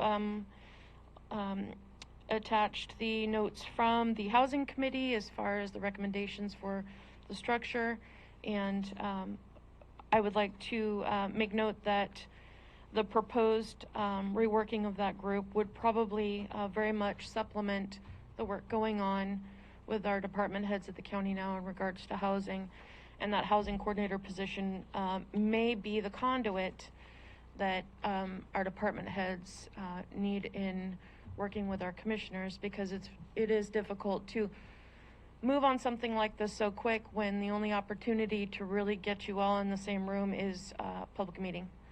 And housing, in my opinion, needs more time than every other Wednesday. So, and then again, the food sustainability information, I've got resources here. I know it's not prepared enough to put on the record, but all my notes are here, and you guys will see there's so many partners, even statewide, that we could look to resource. You know, we have that parcel up in Agnes, and I know I've talked to you about this, Commissioner Pash, the 40-acre parcel for solid waste that's not being utilized right now. I don't know if you've ever had an Agnes tomato, but you know, there could be great opportunity there.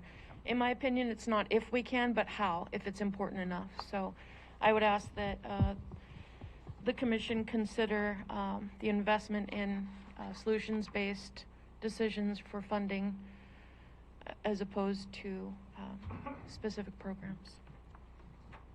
Right. Well, she's handing that out.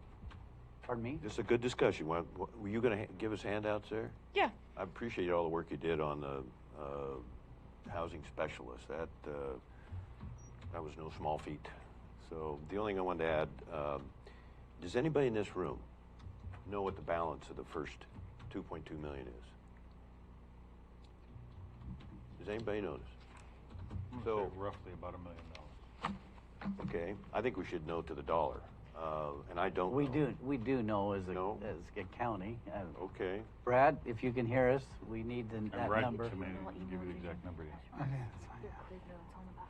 So the reason I make that point, I'm going to give a shout out to Gold Beach. They put all their chips on the ADU, accessory dwelling unit housing projects. That was pretty impressive. But I also want to give a shout out again to the fire departments. I want to give a shout out to the ports. What I'm seeing here, or sensing, is a shotgun approach to here's what we're going to spend.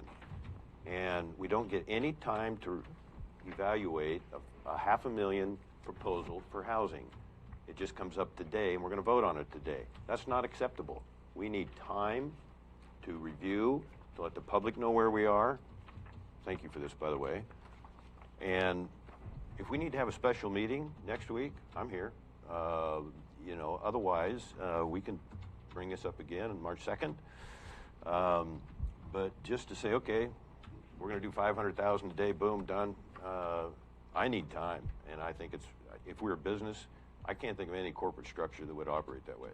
I'm sorry, but even in view of the urgency that we're dealing with here, but I don't know the balance of the account, and my point in bringing that up is to make sure that what we've already obligated is clearly identified and added. So waiting 2 weeks is not too much to ask in my view. Thank you.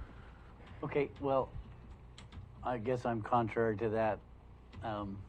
Summer, you're not done? Oh, I was going to go after you. I don't want to interrupt. Okay. So I don't think we're being too quick on this. We've been talking about this. And just kicking it down the road is not going to happen. I mean, today I'm ready to make a decision on the food bank. I'm ready to make a decision on the Brookings food that needs, you know, that help me with their name, Brookings Community Helpers. Brookings Harbor Community Helpers. I'm ready to make a decision on $250,000, not $500,000, $250,000 to get that shovel in the ground, to get that excavator out there and start working, and then we'll get Matt Hall to take pictures of the county doing some work on some ground to build some housing. And just because I've lived around here for so long, the most property we have is in Brookings. The second amount is in Gold Beach, and that trailer park up in Sixes is in North County. So it's fair, it's equitable for everybody, and I'm not about kicking this can down the road anymore. We got. And not being contrary to you, but we don't need a house. We don't need this. We don't need to hire anybody. We got people, and we're going to put them to work, and we're going to get this done. So, okay, Mr. Chair, on the food thing, you mentioned community helpers in Brookings. Would you consider putting in your motion a equitable amount based on the percentages that I presented to the board with the 3 sections of the county? Will you add that to your motion? They're asking for. All I have before me right now is the food bank or the. Okay, what I'm asking you to do is set 10% aside of 30,000 on 30%, and we can do the math. But the 62% which would be about double that for South County, and about, I'm going to guess 35% for North County of 30,000. That's all I'm asking. I think we have almost a moral obligation to consider that. If So we're going to vote today, if we're determined we're going to vote today, and Because see, this, the public didn't know this till this morning, okay? I No, really no, have an we- issue with that. we talked about this at the last meeting. I understand. And the ARP They didn't committee. know we were going to vote on it today. That's, Well, this is, okay, I've said my piece. See, and this is for 9 months. This 29,799 in ARP grant assistance, which have been approved by our committee, right, George? Is for Gold Beach Area Meals on Wheels program for 9 months. This isn't even for a whole year. So I am ready to pull the trigger on this. I'd make a motion right now that we approve this and send, get them 29,799. I've talked to the lady. She said that's why there's a note on this that says before March. I'll second that. Got a motion and a second. Any discussion? Hearing none. All in favor say aye or yes. Yes. Aye. Motion carries 3-0. Now, in transparency, for Commissioner Boyce, I would make a motion that we do $60,000 to Brookings Harbor Community Helpers, which is about twice as much, for their support as well. That's about half of what they're asking for. That's a motion. Okay. The only thing I would request you. I'll make a second.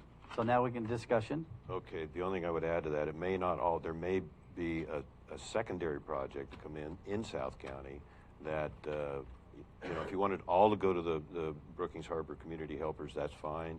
I would just pledge that general amount, 60,000 for South County, and then take it from there. If you want, Well, I don't either think we way. have any, we didn't have any other, George, can you enlighten us on? But that's why we have 3 years to make up our mind on this. Yes, there were several other, there was a Kids Food. Towns proposal. Well, I mean, I was thinking about just food, if you could. Just the food? Yeah, so it was. I think the Brookings Harbor group was Yeah. the only one, It's yes. for Brookings and Harbors. Yeah, it's Brookings Harbor. an food unincorporated bank. harbor, yeah, so. And maybe the board could also consider asking Del Norte County for some funding because they're serving a lot of people from Smith River. Okay. So we're getting There's an Smith idea. River folks coming up to Brookings. Yes, Okay, sir. I didn't know that. Okay, so we got a motion and a second. Some other question? Did somebody have another question? We got to add in Port Orford. Huh? Got to add in North County, Brett? don't we? Thank you, Mr. Herzog. You bet. I applaud your quick movement on this and making some decisions. But one thing I want to look at on the housing issue that you were discussing, I only heard one time in all that discussion the word power, not even electricity, but power. And I remember at the end of your last meeting here, I think you were at this doorway discussing getting a transformer hung on a pole in this county. You're looking at 16 to 18 months to get a transformer hung. So that's something you guys are going to have to look at too, as far as getting this infrastructure in place to get some of these housing projects going. The sooner you get it going, the sooner you can get your orders in to get your transformers put up. Because without power, you're going nowhere. Well, yeah, we Okay, know so I that, just want to yeah. throw that back in for your consideration. Thank you. And it's funny, people have talked about that transformer stuff. I'm on the board at Curry Electric, and I haven't heard a thing about it. So I will check on that at a meeting next week to make sure that that is not just, Curry County backdoor, whatever. Anyway, gossip or so. I just haven't heard it from the CEO of Curry Electric. So we have a motion and a second on the 60,000 down to Brookings Harbor Community Helpers.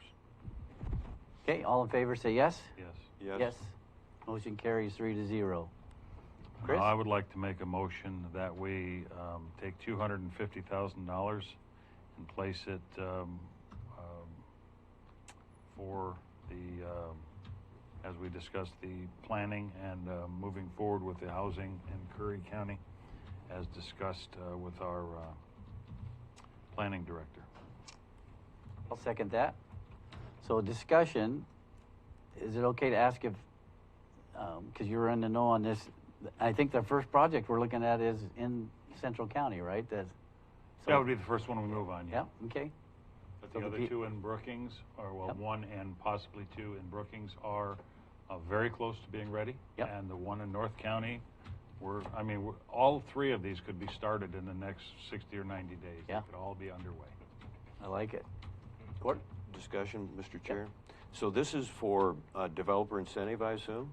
No, this is to help start to get oh, go ahead, Ms. Crockett, go ahead. Because they're going to get some funds, correct, at some point?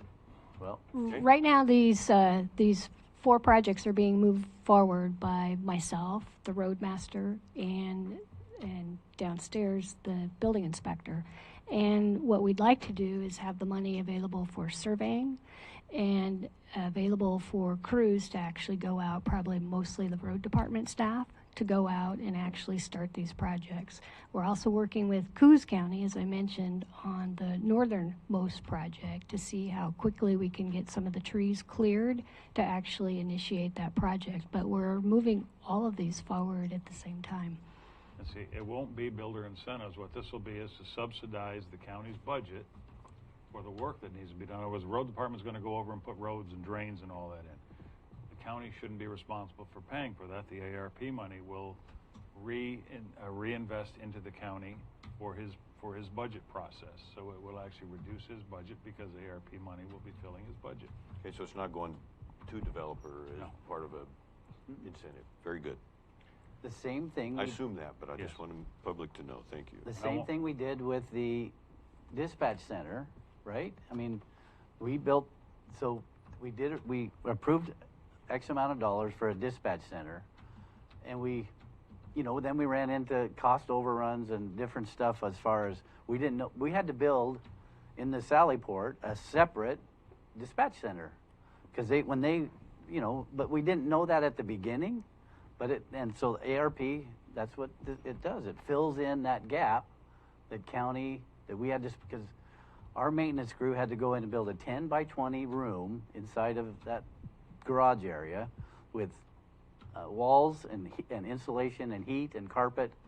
And so those ladies moved into that dispatch center for a couple weeks until all that transition took place. So the ARP money could pay for the funds that cost to reimburse the maintenance departments, which didn't have that on any that wasn't on their list of stuff to do. It's just something that had to be done. So if you got any questions about that, I'm happy to.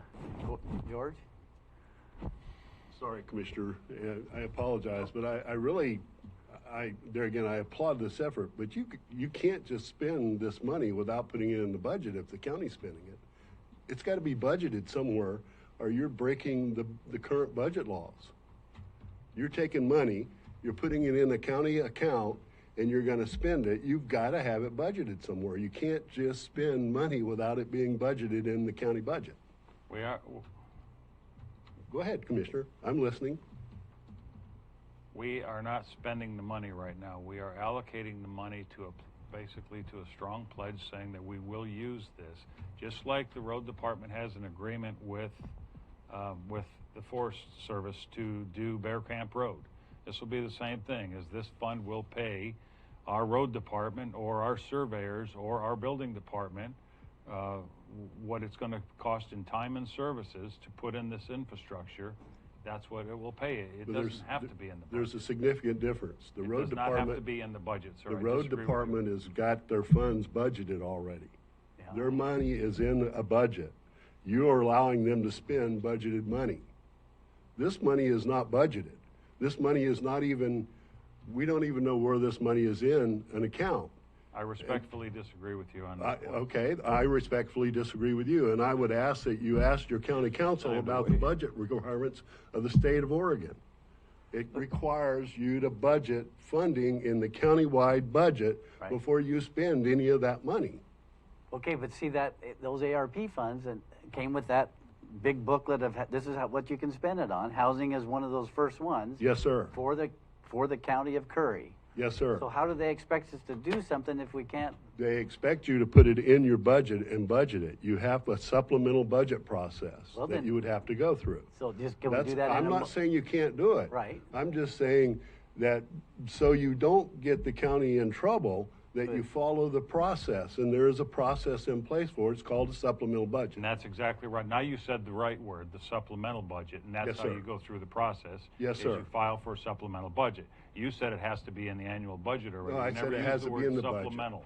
I said it has to be in the budget. That is the way to do it. Yes. And that's what our accounting office will do. Like I said in the beginning, all we're doing right now is saying the county is going to take $250,000 of that money that's already sitting in an account and put a block on it in that account for right now until the road department files for its supplemental budget, because they're going to need an engineer once they get the bid from the engineer to go out and do the surveying.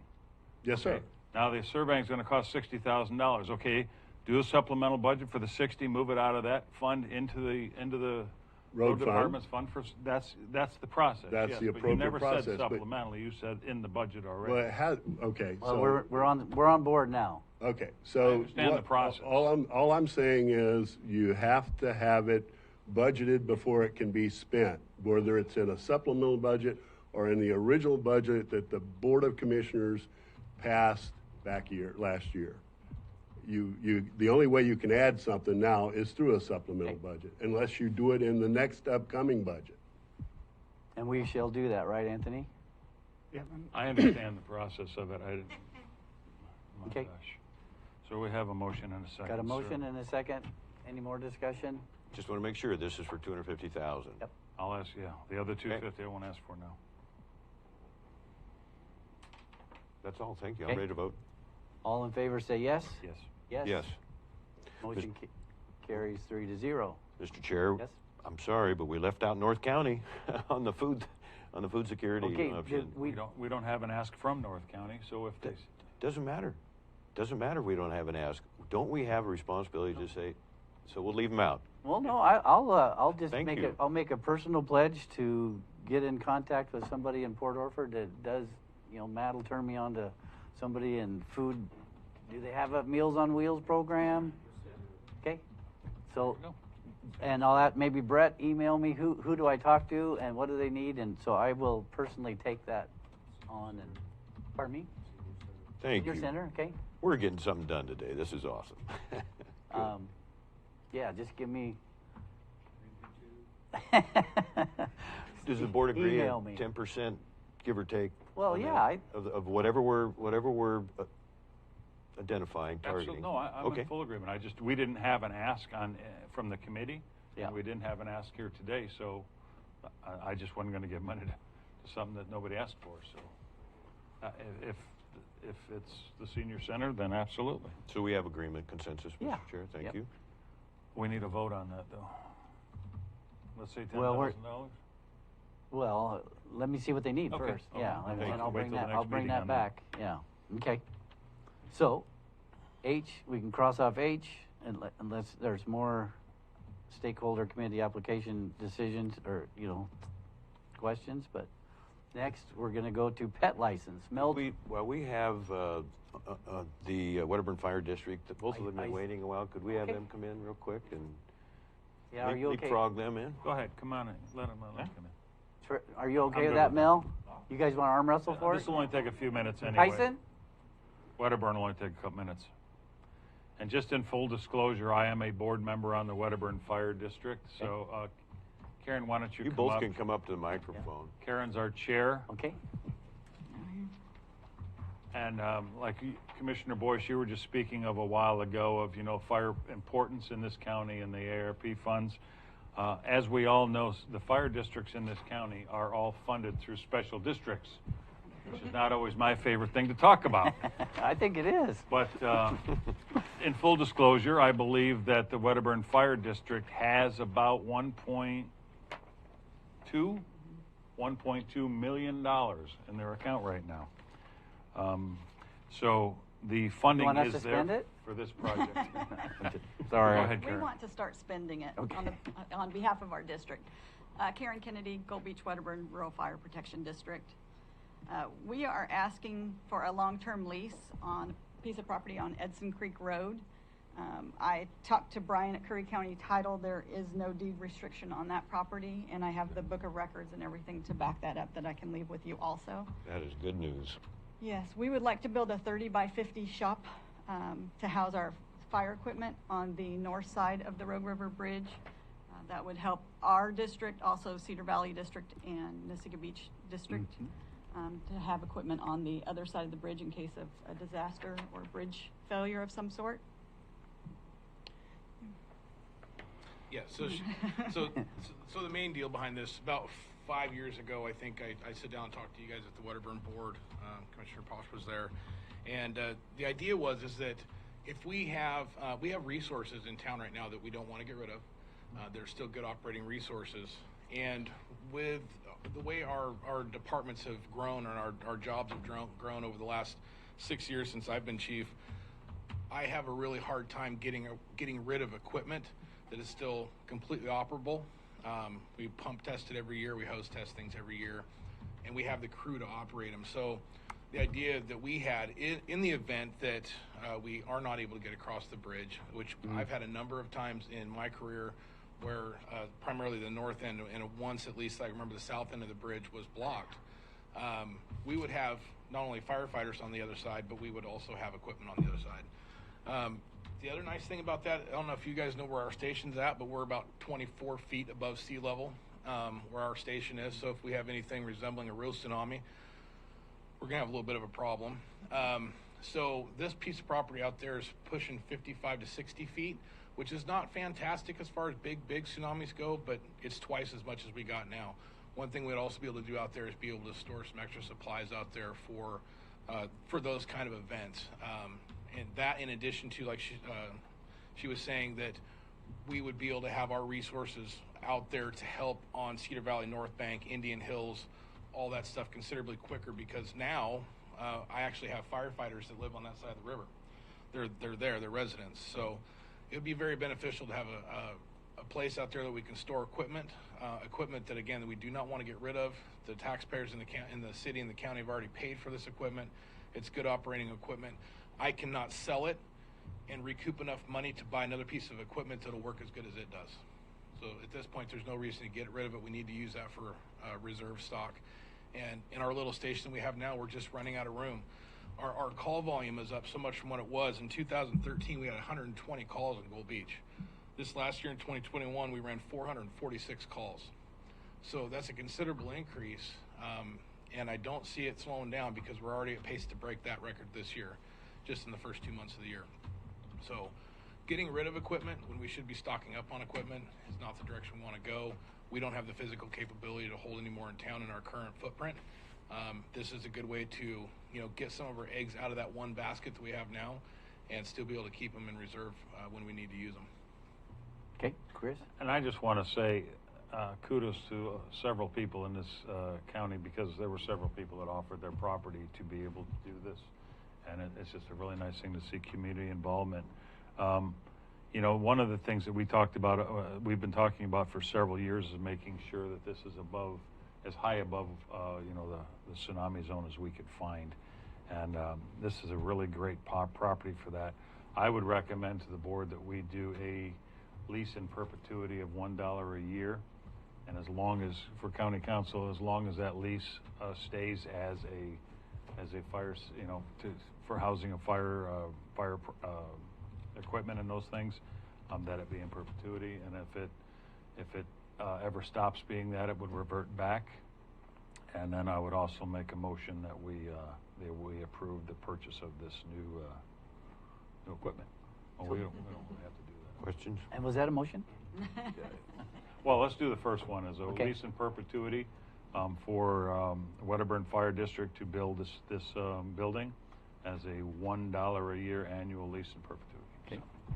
Okay. If I may, not opposed to lease, I wonder why we don't just deed them the property. Why give something away if you don't have to? I think. How big a building are you going to build? 30 by 50. So we might have a lien on that someday. For $4. Yeah. Plus interest. Yeah. So do I have a second? Absolutely, Okay. but I wasn't done. That's okay. Now we're in discussion. Now keep thank going. you, Mr. Chair. I appreciate that. Yeah, that's exciting. Getting stuff out of the rain is a big deal, and that's a nice piece of property. Yeah, I would be in favor of just turning that over to the Wedderburn Fire District. not a big deal either way. Okay. All in favor say yes. Yes. Yes. Motion carries 3-0. Thank you very much. Second motion, is there a? No, we don't need one. That was Okay, just. all right. Thank you. Thanks, guys. Melvin, sorry for the delay.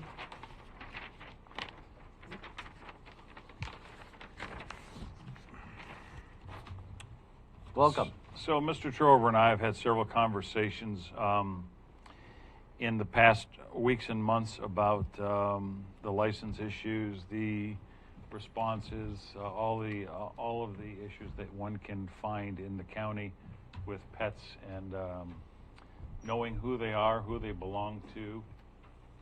So, as many counties in Oregon, and almost, I'm going to say 75% of what I saw nationally, all have pet policies, licenses, all those kind of things. So Mr. Trover and I have sat and talked about it, and we were going to present to you today. And since it's his expertise, I'll let him do all the yakking.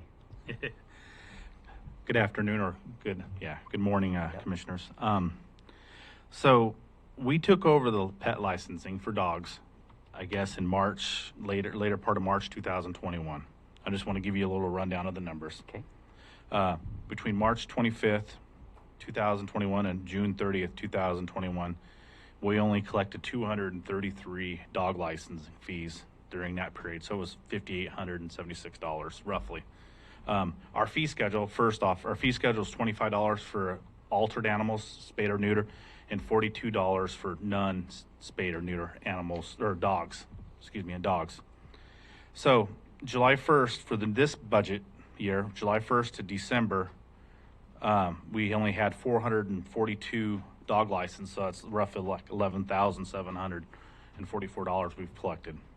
So far this year, from January 1st to present, we only have 106 dog licenses, and that's pretty good. I mean, that's a month and a half, a little over a month. So it seems like it's going up. So total for this fiscal year, we've only had 550 animal licenses. So we're way under budget. So we need to discuss how to get the word out there more.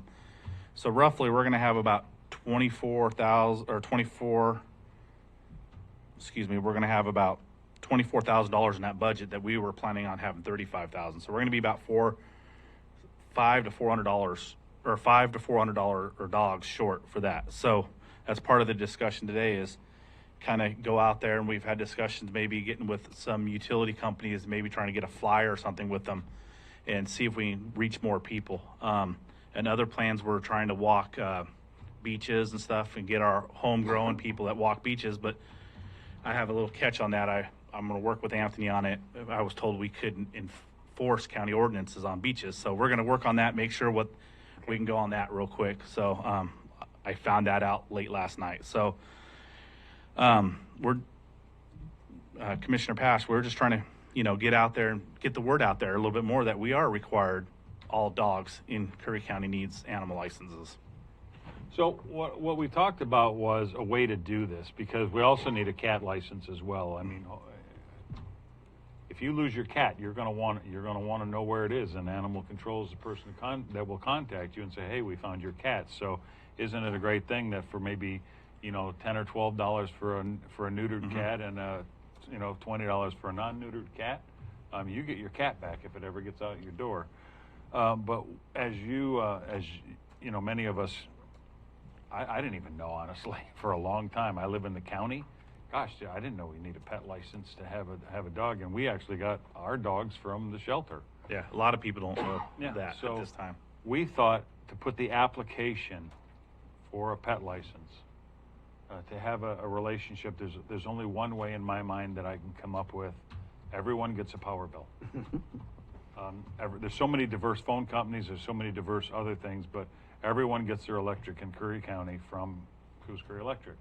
So having that partnership with Coos Curry Electric, because they are a publicly funded company, they are, what do they call Nonprofit. it? Nonprofit.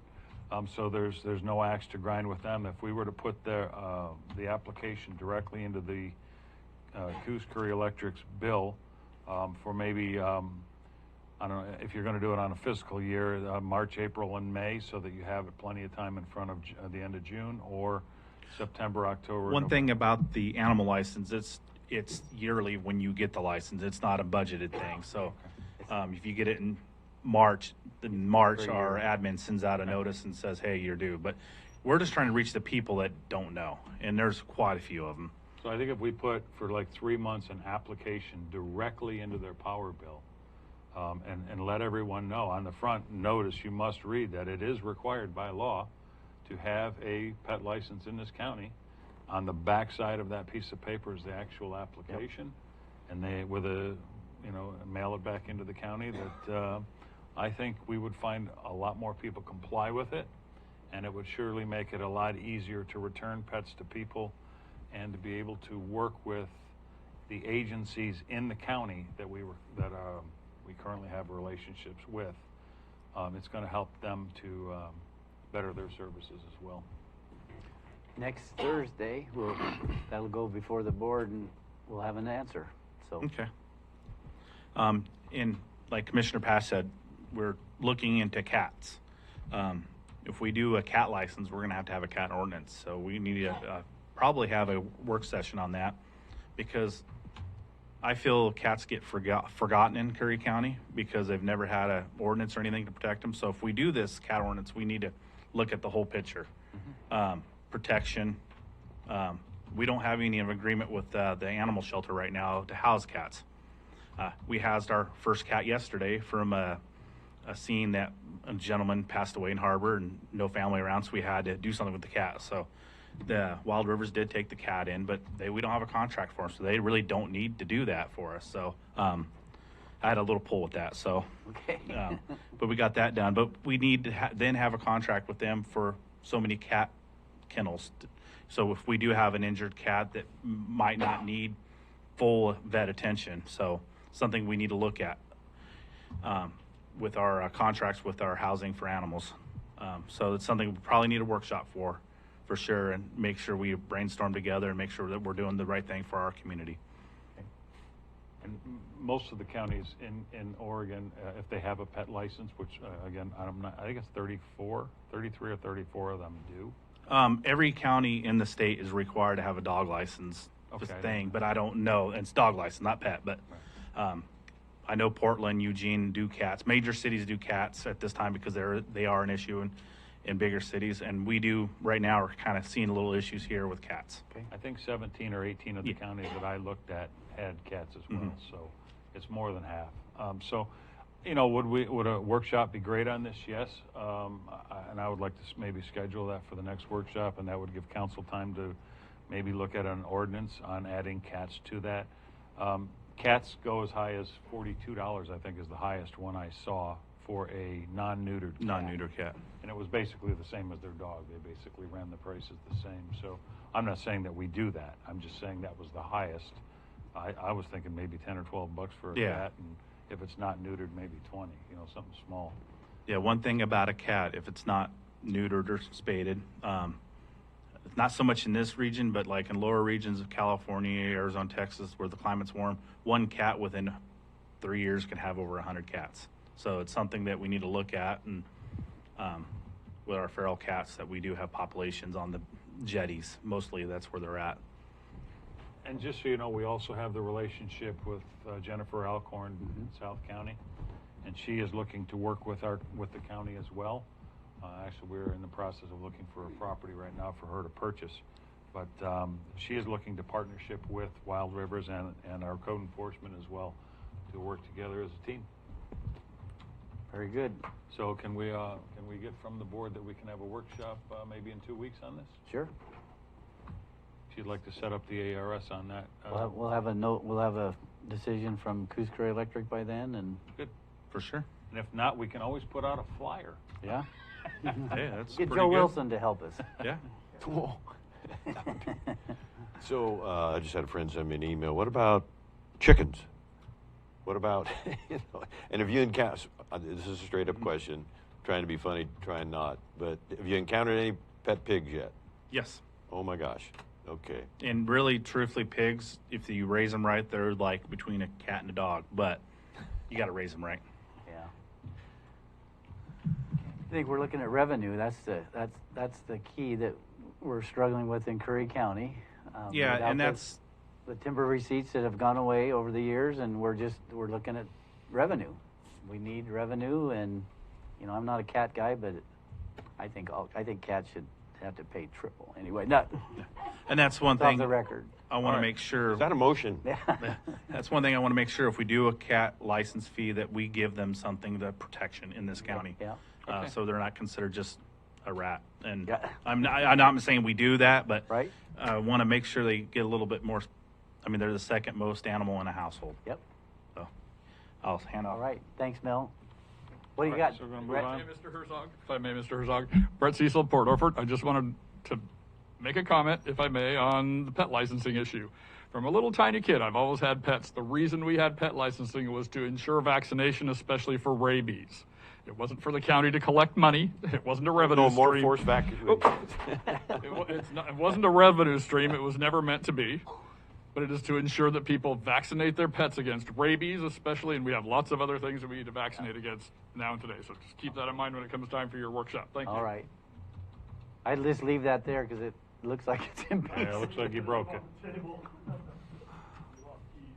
All right, so Mel, if you wouldn't mind, we'll set up a workshop for 2 weeks from now.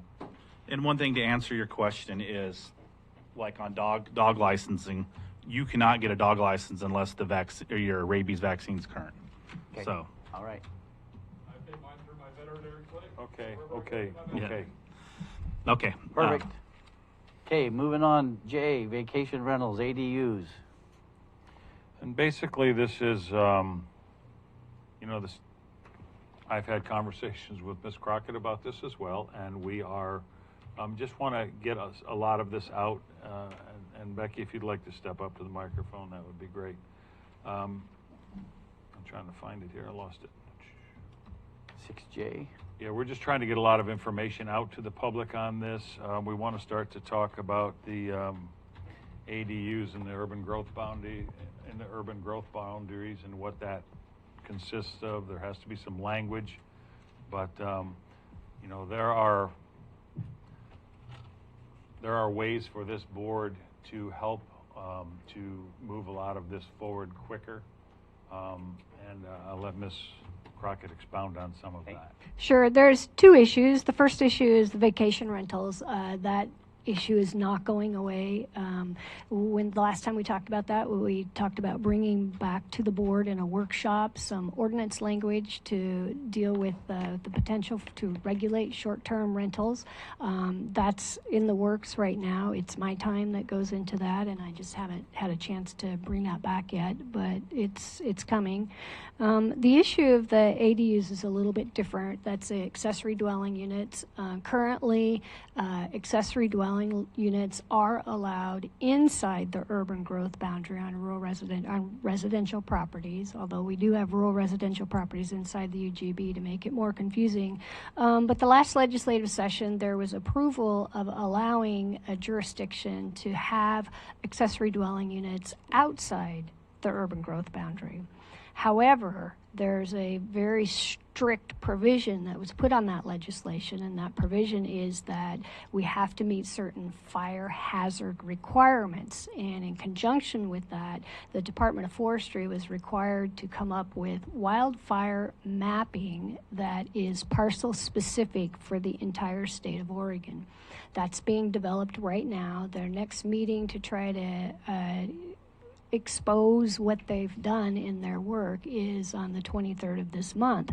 It's expected that a lot of people will argue that they're not in high hazard areas versus low hazard areas, so nobody's really sure what's going to happen once those fire hazard maps come out. However, we can't go forward with allowing ADUs outside the urban growth boundary until there is consensus and adoption of these fire hazard maps for each individual parcel. And then that will dictate what has to happen on that parcel from a fire safety standpoint. In order to make that happen, the rural fire districts will have to go out to each individual parcel where an ADU is proposed outside the urban growth boundary and verify the fire safety mechanisms are in place based on the hazard zone. So that's a lot of complicated stuff, but we want to be ready as a county to adopt regulations in our code to allow all of that to happen as soon as possible. One provision that the commissioners could consider, since this is going to come forward quickly, and I would probably request that it be adopted by an emergency clause, the board has the ability to direct that work to the board, and I don't want to say omit the planning commission, but essentially request the planning commission move that information forward quickly to the board for a decision. The concern is that both of these issues, short-term rentals, as well as allowing ADUs outside the urban growth boundary, are issues that could get sidetracked in the planning commission for discussion for multiple months. So with an action by the board requesting that be expedited forward to the board for consideration and adoption is an option for you to consider. And your recommendation that we do? I'm split between the Planning Commission and the Board of Commissioners, so this is one I don't feel comfortable making a recommendation. Okay. I would make a motion that we request, that the board request to expedite this through the planning commission directly back to the board. Okay. Do I have Second, Mr. Chair. Okay, it's been moved and seconded. Any other discussion? Just in the agenda, it says additional dwelling units. It should be accessory dwelling units. Okay. So just for clarification, All not right. a big deal.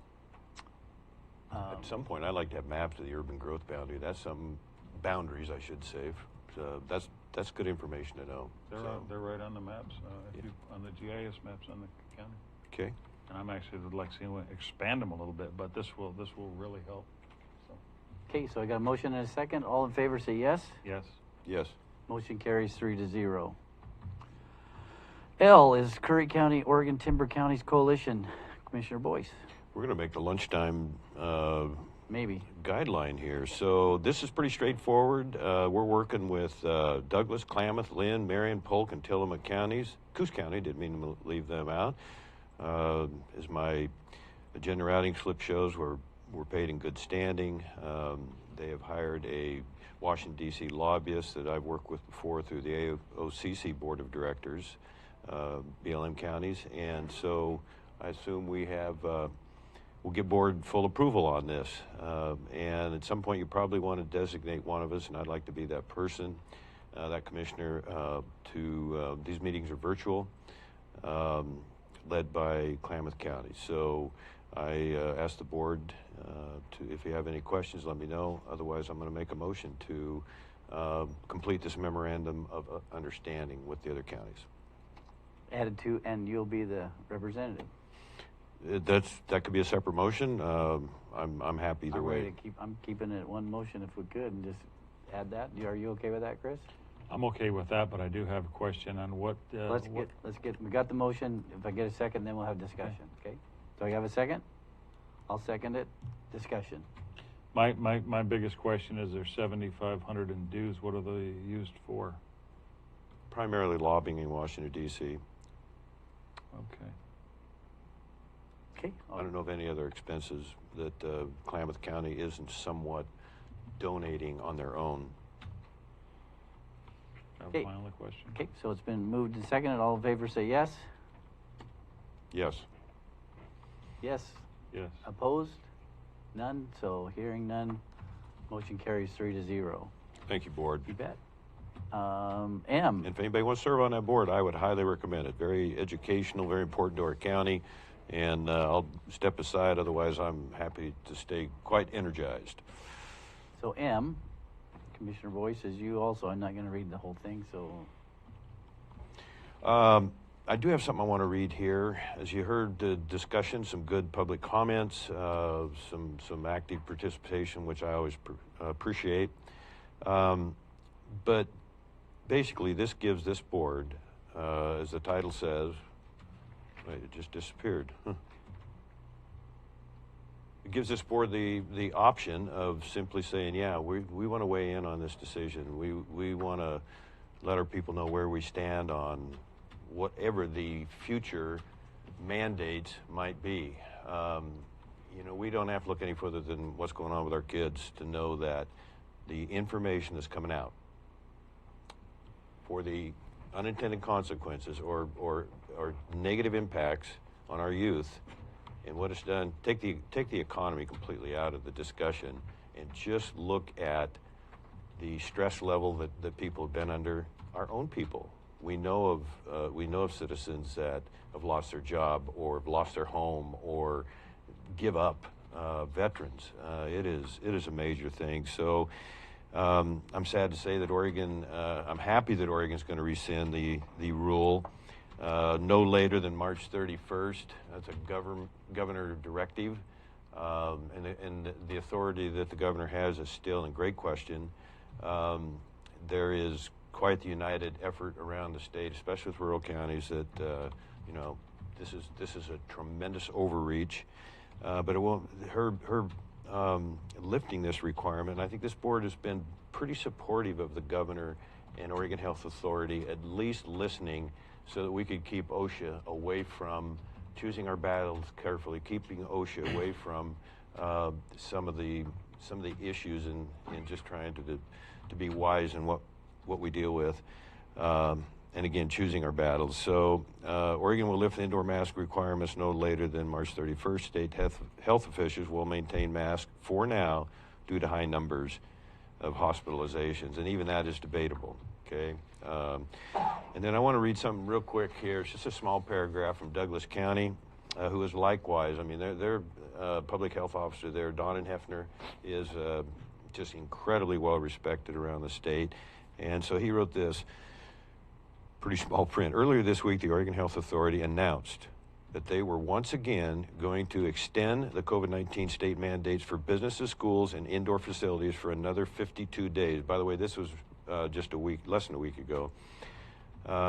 Latest 52 days, instead of letting the latest temporary round of COVID-19 state mandates come to an end on February 8th, 2022. So I just use them for an example because I watch them very closely. They're tremendously well managed. You've heard me say that in past months, and they wanted to draw the line, and so they're disappointed with the governor's decision. In the interest of research, here's just one article, and this won't take too long, Mr. Chair. But it was just February 14th, so 2 days ago. I want to read this slowly. It's by a researcher, a story by an author by the name of Jeffrey Tucker. 15 years ago, writers schooled in computer science began to imagine various totalitarian schemes for pandemic control. That's a pretty strong statement, I understand. Experienced public health officials in 2006 warned that this would lead to disaster.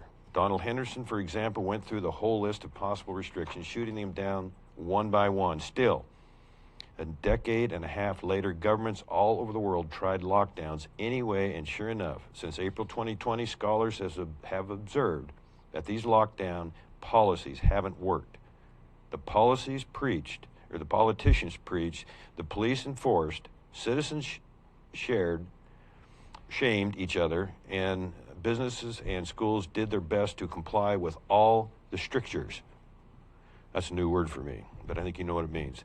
But the virus kept going with seeming disregard for all these antics. Neither oceans of sanitizer, nor towers of plexiglass, nor covered mouths and noses, nor crowd avoidance, nor the seeming magic of 6 feet of distance, nor even mandated injections cause the virus to go away or otherwise be suppressed. The evidence is in. Restrictions aren't associated with any particular set of virus mitigation goals. 40 studies have shown no connection, and you can click on that if anybody wants those studies, have shown no connection between the policy, egregious violations of human liberty, and the intended outcomes, diminishing the overall disease impact of the pathogen. You can forget about casual inference here because there is an absence of correlation between policy and outcomes. You can do a deeper dive and find 400 studies showing that the impositions of basic freedoms didn't achieve the intended result, but instead produced terrible public health outcomes. The 2 years of the hell into which hundreds of governments simultaneously plunged the globe achieved nothing but economic, social, and cultural destruction. Very obviously, this realization is shocking and suggests a crying need for a reassessment of the power and influence of the people who promoted this.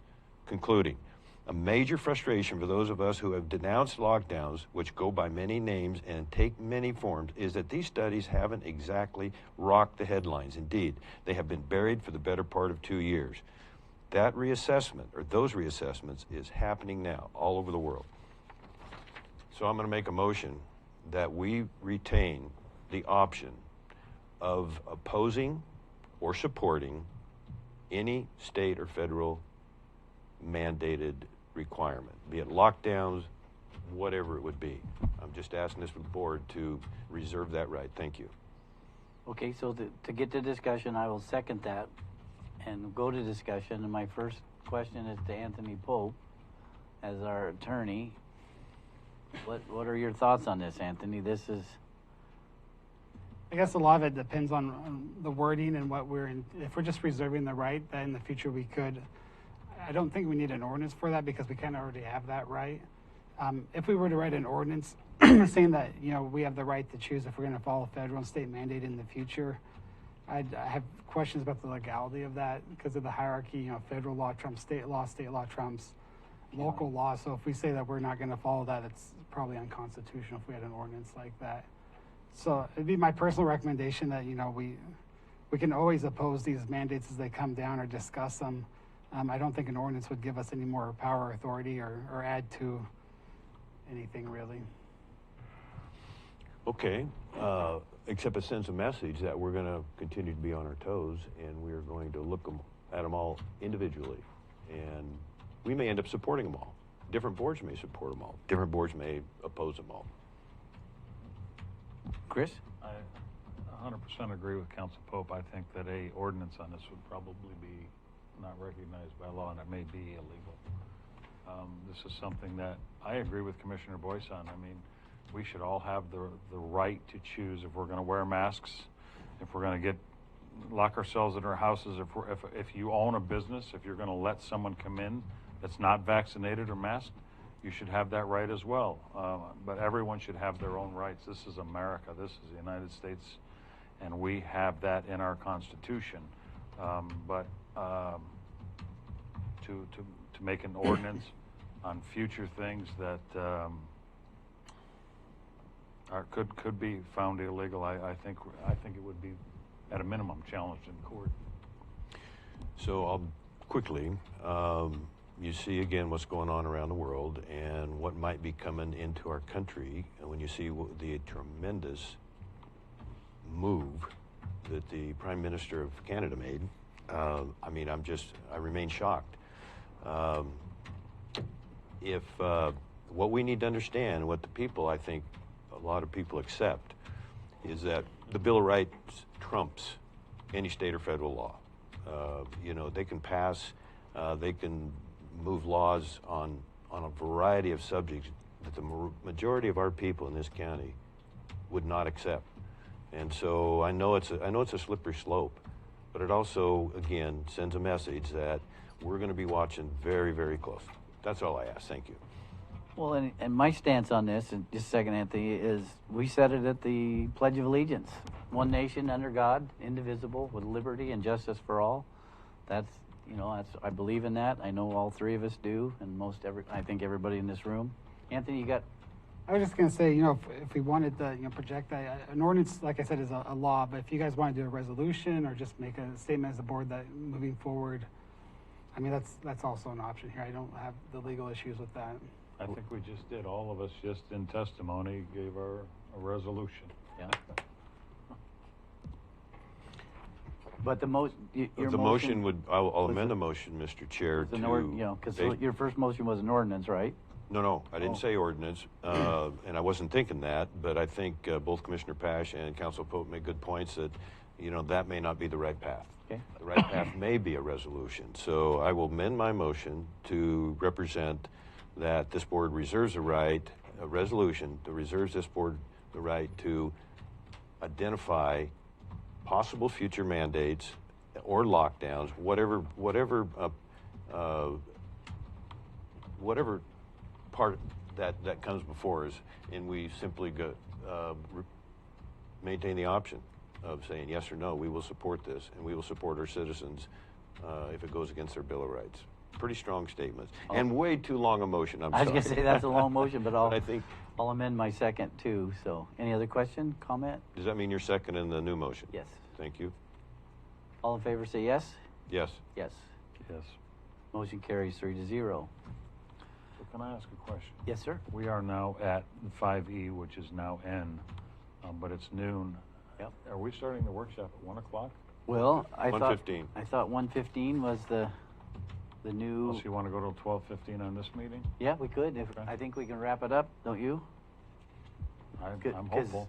Because well, executive session is going to be lengthy, so. Yeah, that'll be after. Okay, yeah, we'll do that after the workshop. But N is what? N is 5E. Commissioner Boyce moved that. N is 5E. Joint transfer of parks. He wanted you to just give an update. Oh, well, I can do that during. I'm keeping you up to speed. I'll do that during commissioner updates. Okay. O was a letter. Okay, a letter of support for CalOR and the House bill, and just support of that House bill and moving that forward. I'll make that motion. That's a motion. Second, Mr. Chair. Motion and second. All in favor say yes. Yes. Motion carries. Did you say yes? Yes. Yes. Motion carries 3-0. Was there any other additions? I and J, but I'm not sure what they were. I just wrote I and J on here. More ARP funding. Reimbursement. So, INJ, no, ARP funded purchase. since I don't have any commissioner comments today. Mr. Chair, could the board consider just tabling these so we can get some more information? I want a balance of ARP funds. Yep. And so we could table these till the 2nd. One of them is a $51,000 purchase for a robotic. I'm not being sarcastic here, but the cleaning thing. Yes, and I just want more time on that. I did read most of this, but I'm not ready to vote today, and I'd ask the board just to delay both these. We may need a facilities maintenance director to come in and give us a little more information on these on the 2nd, if the board is in agreement to table it to the 2nd. Well, and the other one was a housing grant. That's what we didn't pull that though. Okay. I thought Chris said I and J. J was the other one, yeah. No, H and I, the two ARP. Okay, gotcha. One purchase and one reimbursement. Okay, we're good on. Okay. So I think we're done. If the board wants to table the consent agenda items 5H and 5I. I think we're good with that, and Chet can come in and speak to that next meeting. Okay, I'm good with that. Okay, then we shall break. You want to do commissioner updates? We had the CalOR life fight. Have we talked about that? That's yet? what we just we approved. voted Okay, on sorry, that. because I wasn't paying attention. But just get our signatures on that. and we'll Believe get me, I'm way more lost than you. Commissioner updates.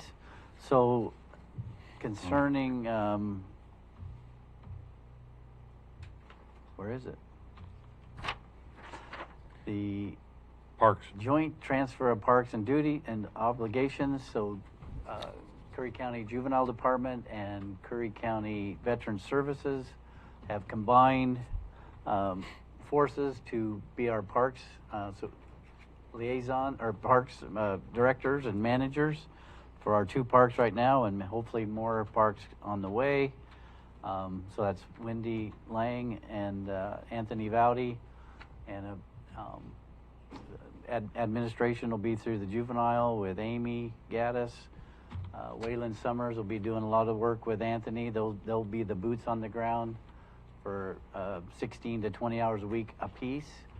The juvenile youth will help out mowing and stuff, but we're doing a lot of work at Boyce Cope, doing some plumbing and stuff. In fact, I apologize if you saw me on my phone today. We've been up there Monday and Tuesday plumbing, and when we left last night, everything was perfect. We had lots of pressure, and then this morning I got a call from the park host, no pressure. So got that squared away, and Chet's on his way back here. We got water back up and running at Boyce Cope. We got a lot of stuff to do at Lobster Creek. We're in contact with Dyer Partnership, an engineering company out of Coos Bay, North Bend area, for taking over our water treatment. And good news, we've been chlorinating some water that possibly we might not need to do that anymore. And if we do, we're going to move away from chlorination and go to UV ray Fantastic. filtering. Wow. So just good stuff, and they're ready to roll. And that's all I have for my commissioner comments. Court doesn't have any. Chris Bash. I would like to, if the board would allow me, I would like to save my commissioner comments until after executive session. Okay, all right. The only thing I would add is Senate Bill 1573. I think you got information on that, and you supported, Curry County and several other rural counties were left out of a $15 million state forestry department bill. And boy, did that get a lot of commissioners' attention, the counties that were left out. So we stand to get $2 million there that, keep your fingers crossed. I'll be bringing that back to the board, and then we would see how it's for specifically for fuels abatement. So of course, we want to go to our backcountry roads, go 100 feet on each side, fire breaks. More on that later. Thank you. All right. So we will adjourn, recess for lunch, be back here at 1:15 for workshop, and then we'll do executive session after that workshop. We have 2 workshops. We have Roadmaster Christensen coming in as well, and he's going to be in precisely 2:30. I don't think that our housing workshop is going to go over an hour. We're going to be pretty disciplined on that, Mr. Chair. Okay, and if we got some time in there, we might slip in an executive session. Thank you all for coming. Dismissed. Yes.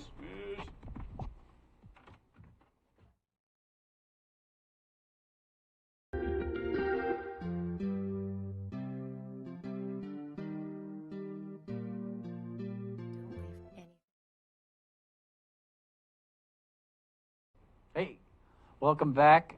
We got,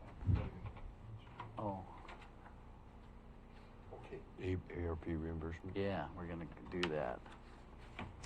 So we are done with executive session. We have advised staff to work as directed. Before we adjourn, we're going to go back to consent agenda 5H and move that to discussion action item and make a motion. I'll entertain a motion to reimburse that out of American Rescue Plans. It was for the construction and materials and electricity and electrician for the dispatch center. So entertain a motion. So I'll make that motion with a limit on that to be $22,371.09. Second. Okay, it's moved and seconded. All in favor say yes. Yes. Sorry. Motion carries 3-0. Meeting adjourned. Thank you all. Thanks, Eric.